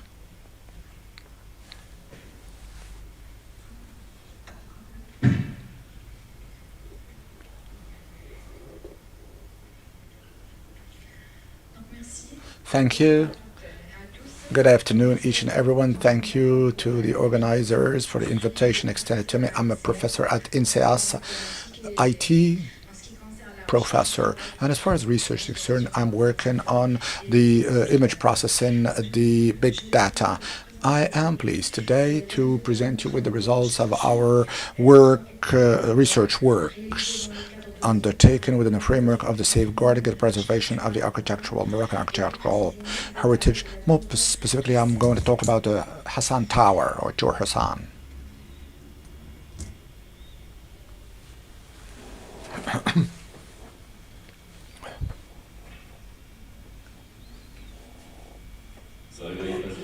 Can you? Apparently, it doesn't point. The green button. Press the green button, man. Alrighty, we're there. As you know, the Scientific progress made in the field of ICT makes it possible to consolidate history and the heritage of human civilizations. As a matter of fact, scientific progress, makes it possible to open new vistas for worlds of creation, restitution, sharing, traceability, and reproduction of the history of humankind. The architectural heritage is an integral component of this heritage. In Morocco, the country boasts an urban and architectural heritage which is rich and diversified. And our objective is to create a union between the culture of 3D digitalization and the architectural heritage. In this framework, we've chosen to work particularly on the Hassan Mosque, simply because it's an exceptional monument in Rabat, which has been ordered by a prince back then. This major project is witness to the apex of the art and Moroccan art architecture that was undertaken during the Almohad dynasty. Also witness to the talents of the different engineers, architects, and developers of this epic. So I introduce to you the works that have been undertaken within the framework of the projects undertaken Athar 3D, Al-Athar, i.e. monuments in Arabic, but it also means Athar to mean ruins, remnants, rests, traces. The project was supported within the framework of PHC Tubqal between 2015 and 17. It's a multidisciplinary project in which several persons have partaken, the specialists of image processing, IT, robotics, and art historians. The partners of this project are from the Moroccan side, the RABAT'S Faculty of Science, the UMFARV, the University Mohammed V Rabat, INPT, IAV, the FLSA Mohammed V Rabat University, and from the French side, it was the Miss UPGV Amiens Laboratory and the NSGN IGN Paris. Now the general objective of the research of this project can be summed up in the contribution to the methodologies and the 3D architectural heritage digitalization, make possible the restitutions, the safeguarding, and the reconstitution, but also the studies simply to either restitute it to its initial status or maybe understand and discover. The problem we had with the architectural heritage is that the problem we have is on diversity and multiplicity of objects. So the management of this heterogeneous data, size of data, scale of data, access of data to be able to digitalize all systems. And before that, you need documentations, obviously. For the primary objectives is to study digital systems adapted to difficult environments, like for instance the Hassan Mosque or Tower, and we're working with other French partners, Ulysse, in order to conduct a 3D reconstruction of the Hassan Mosque or minaret, and how we trace what would this mosque look like if the work had been finalized and intact. So we started with two phases. The first phase was the 3D digitalization, where we actually conducted digitalization of the existing of the current mosque or tower. So I'll talk about the details later on. And the second phase consisted in the 3D modeling of what would the Hassan Tower would look like if the work had been finalized. And for that, we actually use historian books and archives to implement the project. So the merger of these two phases allowed us to actually trace the global digitalized map for the first phase, digitalization, we had several ways to proceed. So using 3D laser and photogrammetry, digital photos and 3D laser, it has become possible thanks to these techniques to design a 3D maquette with drawings with a very easy cost and accessible cost. So in June, we started in June, but at that time, the Hassan Tower was in renovation. So we had a problem to digitalize the tower.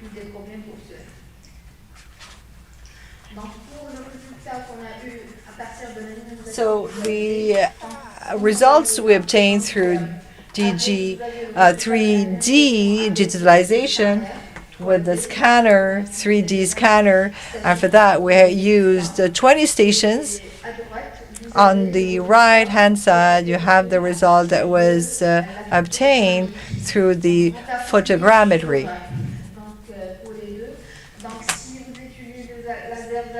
If you use a laser, you can constitute in real time the echo details. But if you use photogrammetry, you would need to take more pictures, have more angles of the object in order to reconstruct it later on and give a 3D image of the object. So what you see here on the left, well, you have on the right side a pillar that we were able to reconstruct using photogrammetry. Just next to it, you have the second image. It's the pillar in the center, and around it, circumventing it, you have the position of the different or several cameras that were used to really be able to reconstruct the pillar. And downwards, you have a pill or a range of pillars that we were able to reconstruct at the end. The 3D reconstruction can only be possible if we use data and documents. The problem we were faced with is that documentation was very poor, and the only book we were able to use is the book of Jacques Allais called the Hassan Mosque in Rabat, La Mosquée de Hassan in Rabat, and this allowed us to have several plans of several angles of the Hassan Tower. In order to design the final model and reconstruct the missing parts, we had to decompose the mosque and look for all the elements that are making it and important elements that are constituted. And at the end, we were able to define or set up 6 parts that you see here on the slide. The pillar model, the model here of the pillar, the model of the arc. It was very hard to do because we had arcs of different sizes and formats and etc. and shapes. We also identified the model of tiles, and we had to recreate all this in real dimension. And we used the Jacques Allais book to help us as we digitalize the book. This is the overall outcome of the 3D reconstruction, and it's a view from underneath of the tower. So here on the left side, you have the plan of the mosque. This is how it should be. This is the image that we have drawn from Jacques Allais's book, and on the right side is the model that we reconstructed. So we were able to reconstruct with a very higher accuracy and greater than the existing model. So you have here a general view, external general view of the Hassan Mosque as it should be normally. So you have 2 different angles and 2 different views. And If you wish to I want to guide you through a virtual visit of the mosque. This video was made by our French partner, the Miss. It reflects the work that were carried out by different partners, the University of Rabat, NCA, NV, etc., all the partners and stakeholders that I've mentioned earlier on. So this is a guided visit of what we were able to reconstruct. This is a 2-point cloud that is presented, and in order to prepare this, a lot of PFE work has been done, research masters, and a lot of work co-steered by both French and Moroccan partners.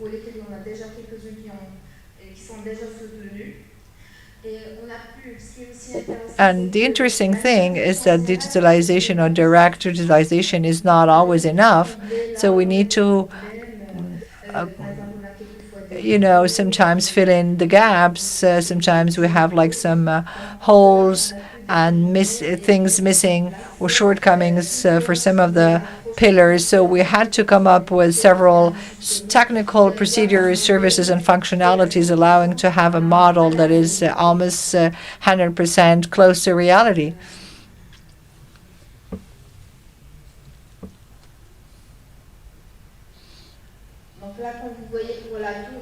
So as you see, the tower, is under renovation.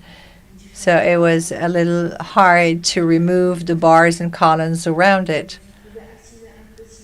Could you activate it a little faster, please? So here you have the different pillars with different sizes, and here you have the points, 3D points in transparent mode that are here shown on the screen.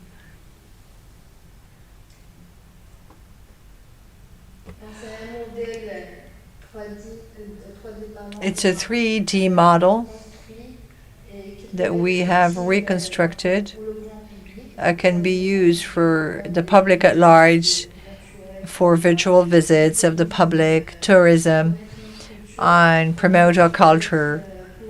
It could also be for professionals or researchers or scientists to better understand the living on the tower and come up with new approaches.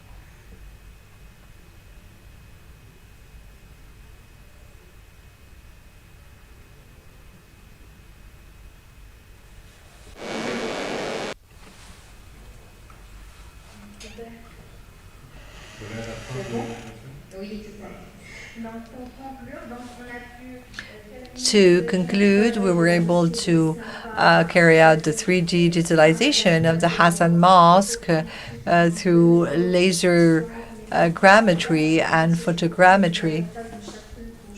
So we took advantage of both techniques to have a much more interesting model. We were able to reconstruct a 3D, to achieve a 3D reconstruction of the Hassan Mosque. So you have the 3D video. So in terms of prospects and future steps, we wish to finalize the work, achieve it, to come up with the panoramic view or 3D view of the mosque and 3D model of the mosque, and really go back to the very inception and creation of the mosque until now, going back to the Middle Ages.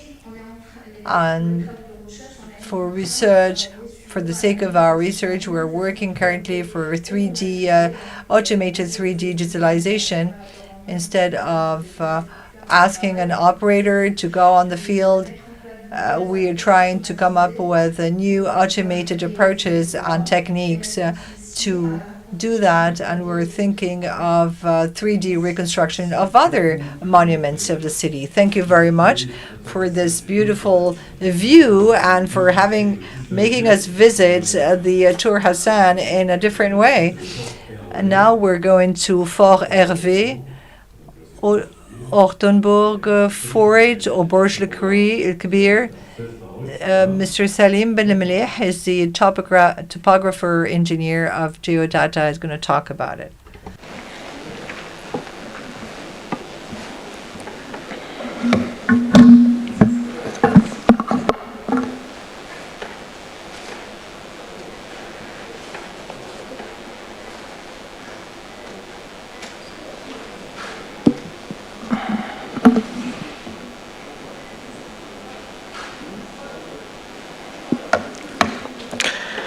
Alors, bonjour à tous. Good afternoon, everyone. Salim Balamli, a land surveyor and specialist in 3D cartography. I would like to share with you a 20-year rich experience in the acquisition of 3D reality.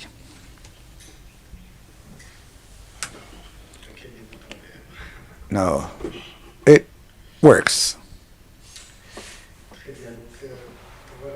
No, looking at the situation today, or the issue, if we need to take stock of the existing situation through the use of several surveying methods according to the case, according to the objective, sometimes for archiving purposes, it could be for the restoration of heritage, it could be also for historical research studies, it could be also for multimedia or for virtual visits. For this, we need to adapt and adopt different methods according to the nature of the object of the work. By way of example, the following one, a simple example here, is a former example showing the complex nature of the architecture here in the Arab Andalusian architecture, where technology makes it possible to have a model, but believe me, to restitute this model, to really make it possible to represent this facade, it's a real artisan's work. And we do not go from one to the other model without really showing and making use of the artisan's handicrafting. So it's 6 months, 6 man-days, months to achieve this facade.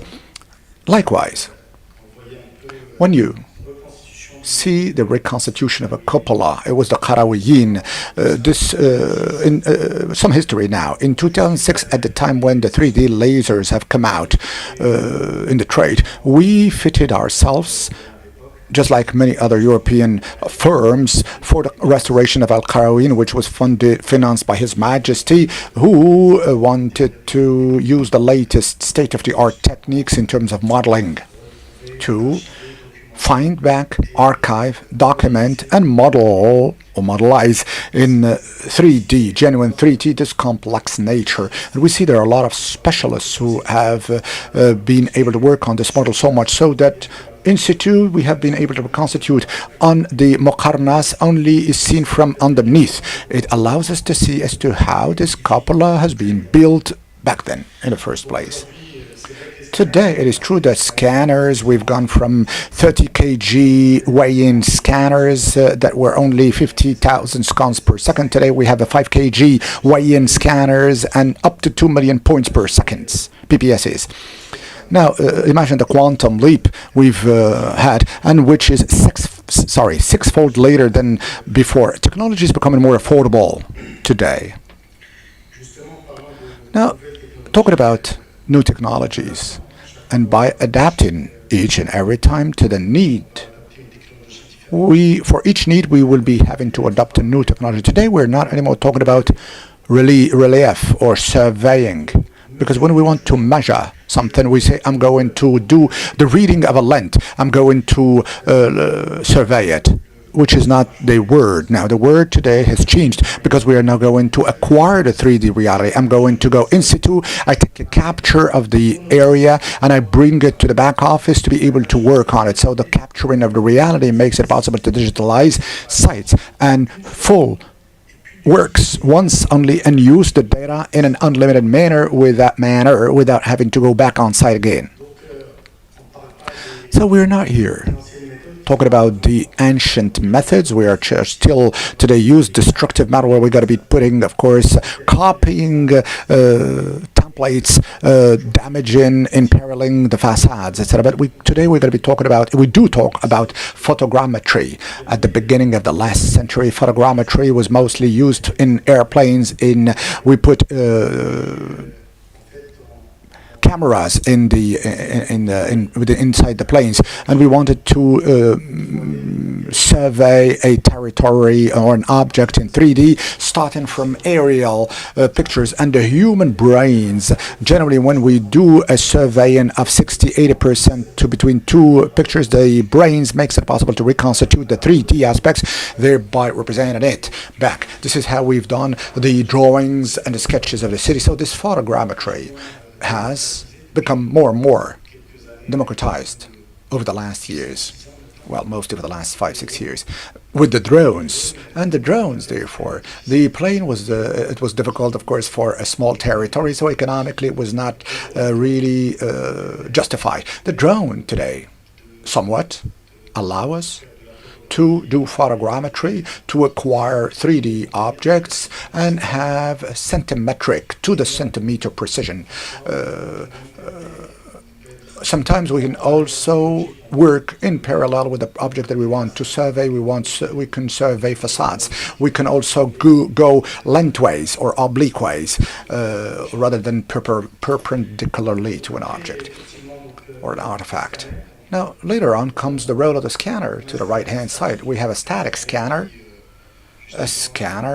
which makes it possible to get complex sceneries for which photogrammetry would not be efficient. Such technology of contactless measuring uses laser light as an information medium to be able to modelize an object through a dot cloud, and also the right hand side we can set up scanners with a certain number of sensors, radar sensors, 360-degree with the GPSs, global positioning systems. We're going to be doing also the mobile mapping. This is mapping that we could put on rolling stock or rolling equipment, whereby we would be able to get the entirety of the territory that we would like to survey.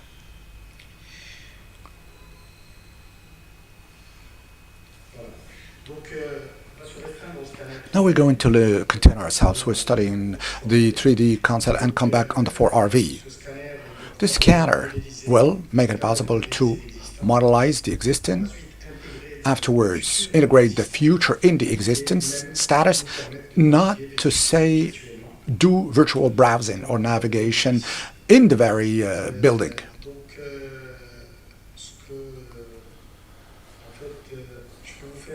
I would like to take you with me to see in real life the workflow that allowed us, of course, to have a 3D visualization of the Fort RV. The laser allows us to detect through a certain number of dots that are being reflected, a dot cloud. The scanner we used has a range of 130 million. It has 120 million PPSs, points per second. It is the biggest or the most powerful globally.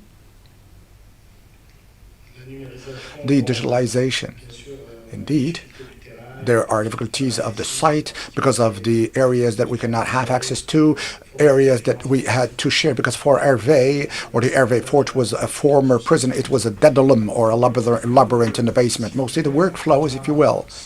We have 188 positions, and we've acquired more than 12 billion dots that have been recorded. These 12 billion dots, we had to consolidate each of them together so that to have precision or centimetric precision. And we have immersive views. If you will, there are two ways of processing information. On immersive views, we are completely immersed in the object or artifact, and we can take to the millimeter tracings. We have the object, handheld object. We can go around, wander, roam, provide and devise. And the final output is either in a form of orthophotos, 2D, trait-based restitution or drawing-based restitution, or a genuine 3D model wherein, rightly so, we'll be able to wander freely with the required precision. Because most important here is that it's not only the multimedia part, but the geometric also part is also important in the case of restoration of the artifact, or in the case of the reuse of the premises, or only for the facility management purposes of the building.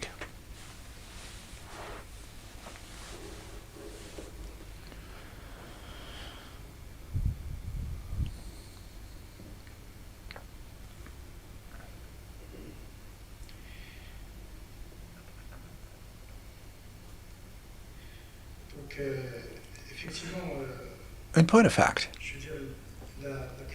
the question, very important, that is being recurring is what are we going to do with this model? And my colleagues have earlier on talked about the problems of storage, information, etc. The uses in general are as follows. Either we do a scan to CAD, and CAD is, as you know, these are technologies, computer-aided architecture. So this is DESA, computer-aided.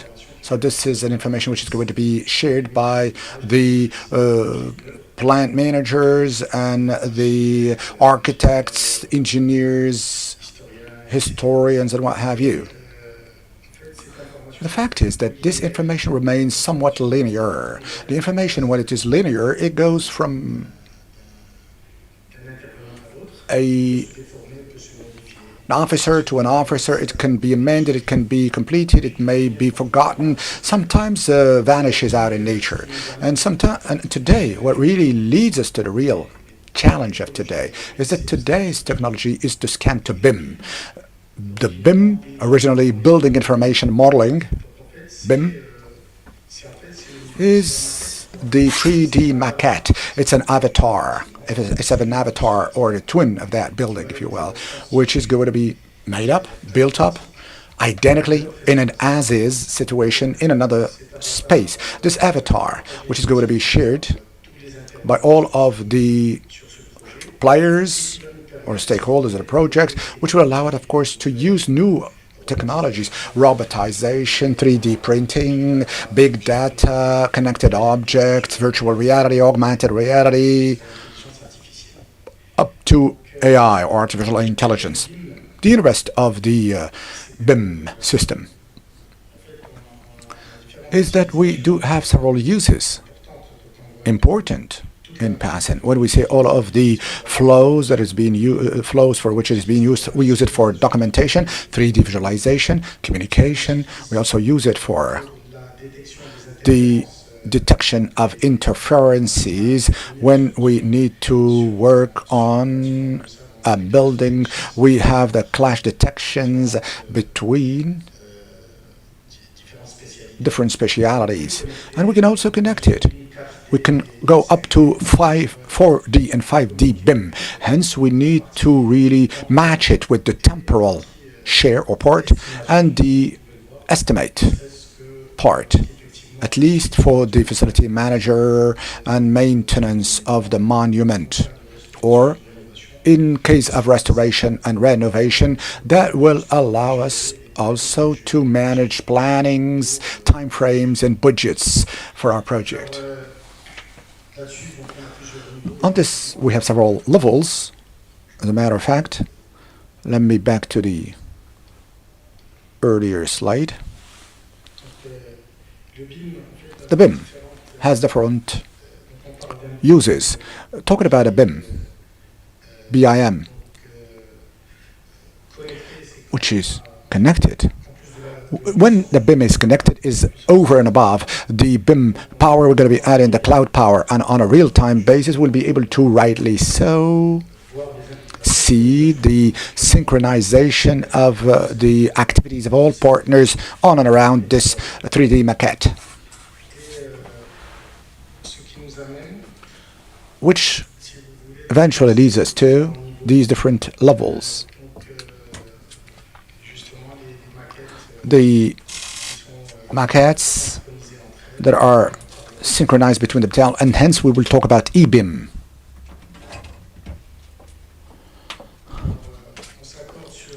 Now, we agree on the fact that the BIM is the real promise and future of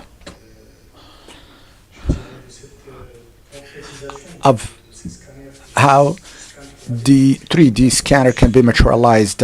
A BIM-based process makes it possible, would make it possible to create an object library, and there is the major challenge for the Moroccan startups, whereby BIM is working on libraries the world over. The whole industry made it possible to create libraries the world over of the major manufacturers. And we do not have a library for our architectural heritage. And candidly, these could be very novel ideas to be adopted by Moroccan startups who would start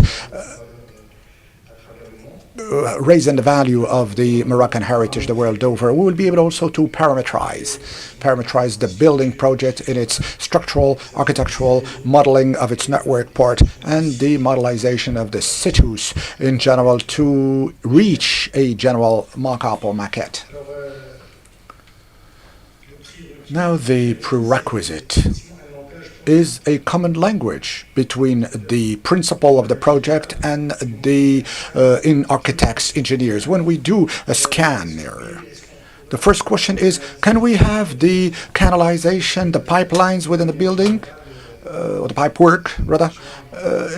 Generally, the principals and the clients want to please, but it's not because to please their customers. It's not because we can scan a building that we can radiograph it. These are other technologies, radar-based technologies that have their own limits, but which will lead us to have quite interesting results.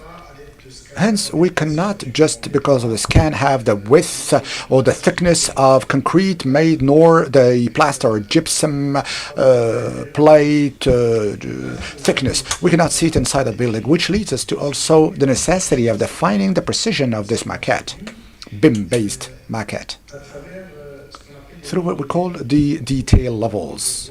As you can see,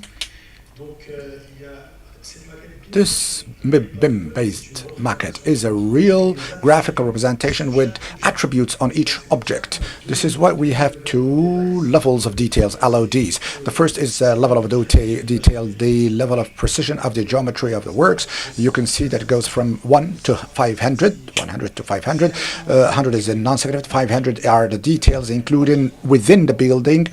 You can see the level of details on which the principle of the building, the client, and the architect will have to work on to reach the expected level. The LOE, the level of information, LOI. It's the level of precision of information characterizing such works, LOI. So we can use a real example of BIM-based 3D modeling as follows. The conclusion is therefore reached that a monument is here to remain for centuries. The 3D maquette, which is resultant from this process, will make it possible to do a cultural mediation, either by allowing to deconstruct the building to show its evolution over age, or take such elements and components to add them, to add virtual reality and augmented reality through 4K films for a dissemination and free-to-air for all the public, as we've seen with Mr. Said earlier. The BIM is perfectly used in combination with smart glasses, augmented reality glasses that would make it possible to include or instill real virtual elements in the reality. I think you have encroached upon the time, but it was pleasing to hear you, sir. Thank you, Salim. It was extremely interesting. All of the presentations were really filled with enthusiasm from the first and the second panel. Let me thank all of the participants. I have two small questions before we make it to the conclusions, which will be, as usual, by Mr. Aziz Okara, the Director General of Culture, who is with us and who is the rapporteur of this event. My question is from Majda Borish from USAID. I'm going to voice out the question.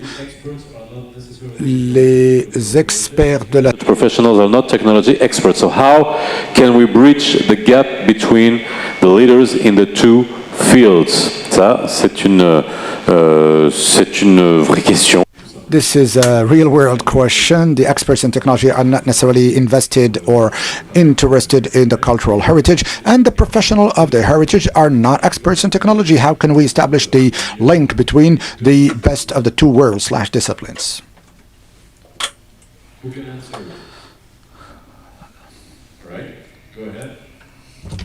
Yes, well, I think it's a matter of talking between different experts. In our case, for example, we have a team that is composed by archaeologists, people that focus more or that have dedicated their career to cultural heritage, to research, and also people that deal more with virtual reconstructions, with mobile application development.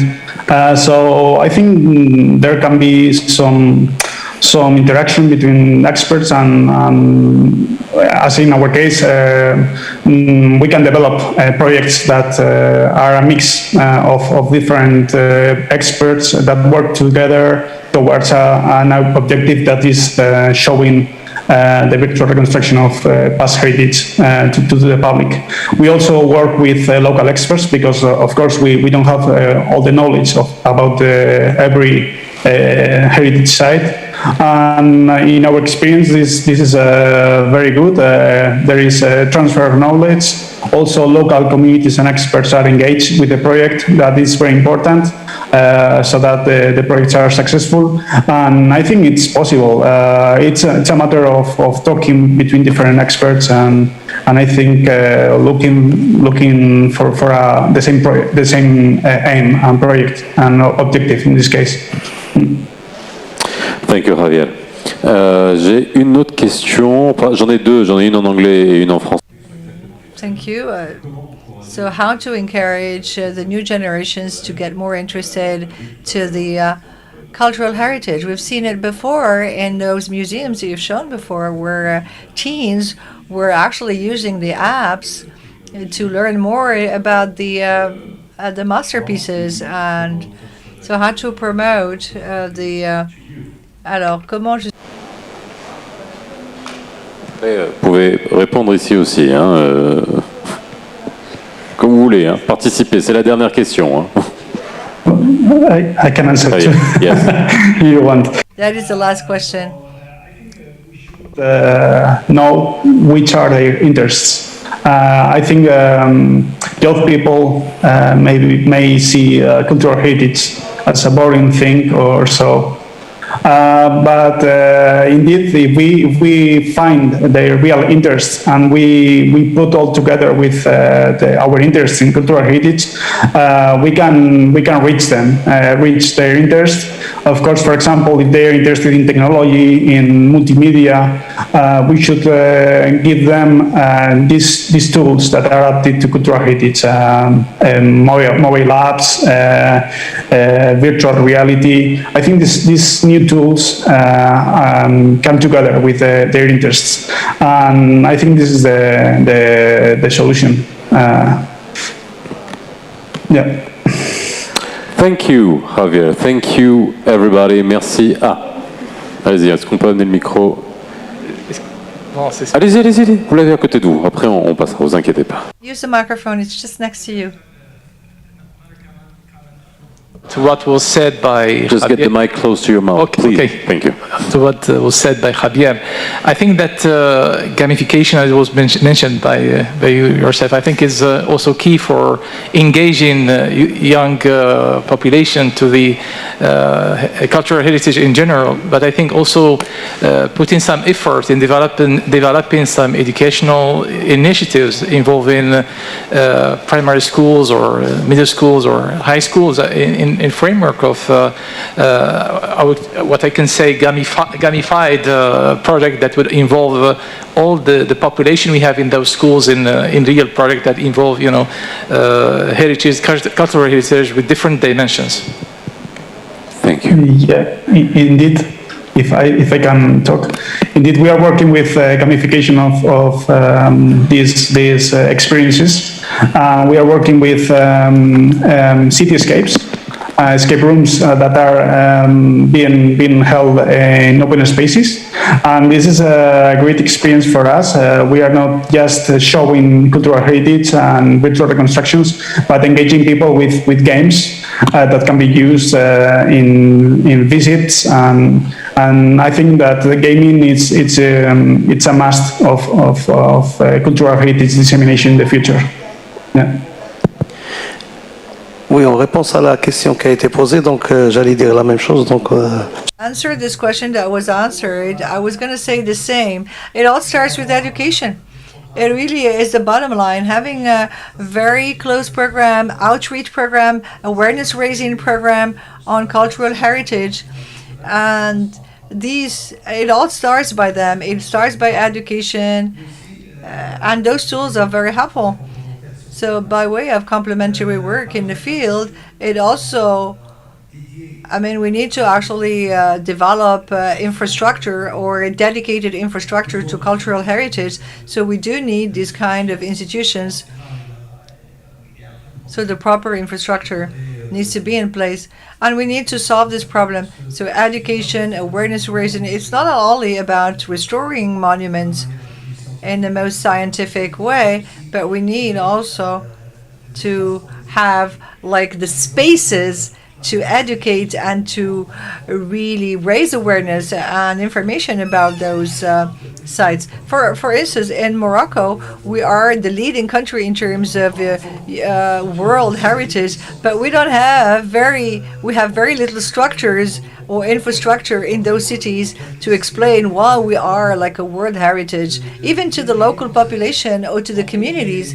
So it is a challenge. So one thing to be done is to maybe start these kind of centers or interpretation centers in the country. And we have started this at the Ministry of Culture. A city like Rabat deserves to have like a dedicated interpretation center fully focusing on its world heritage that will explain to the people of the city that their heritage is a universal heritage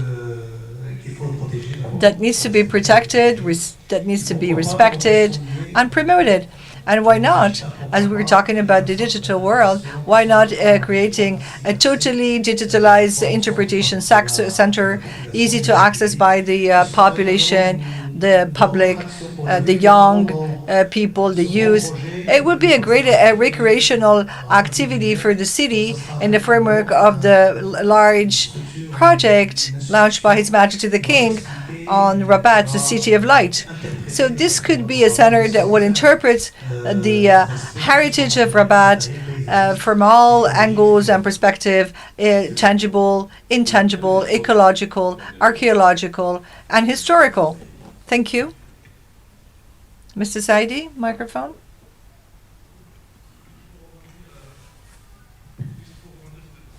Yes, to echo what was just said by Mr. Khiari, this idea is very interesting indeed. We could actually build momentum and build on this knowledge in primary schools, for instance. We spoke about the virtual realities and immersible technologies. So we could have like virtual replicates of different monuments and historical sites in the schools that we could offer to the kids and children with the state-of-the-art technology that is a wonder in terms of accessibility and easy, user-friendly. So yes, bring monuments to the children, maybe monuments that they would have never been able to visit, as it's very expensive to go to the monuments for some rural populations. So thank you very much to all the speakers. 30, on arrive à la fin, comme ce qui était prévu dans l'agenda, et on va conclure. Coming to the end of our panels and presentation, and we're going to close with the Director General of Culture. He's the rapporteur. He's going to be reading out the recommendations of everything, every single word that has been said today. Thank you, Mr. Chair. So at the end of this very rich day in terms of journey, both in time and space and in technology, the debates and discussions and exchanges were very rich and very varied and very wide and diverse in terms of journeys around the world and Moroccan and national experiences. So recommendations it was not easy to wrap up in a very short time all the ideas and reflections, but we were able to summarize all what has been said in 5 recommendations. First recommendations is stimulate or boost innovation in technology and digital tools to integrate the process of conservation of archaeological promotion and protection of the cultural heritage.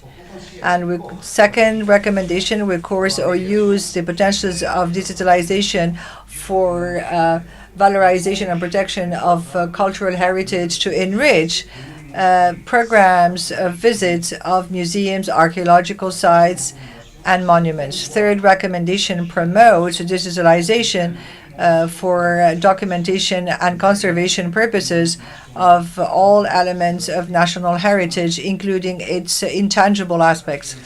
The fourth recommendation, pool resources and experiences of digitalization between different players working in the national cultural heritage sector and field. And lastly, the fifth recommendation is encourage the creation of interpretation center of the cultural heritage that could be fully digitalized both in the schools or public areas or historical monuments. Thank you very much. These are the 5 main recommendations issued after these panels. So we will hope to meet again in a scientific meeting to talk about. Could you please leave your headsets on your chairs? I wish you all a very good end of the day, and thank you for your precious contributions. Thank you very much.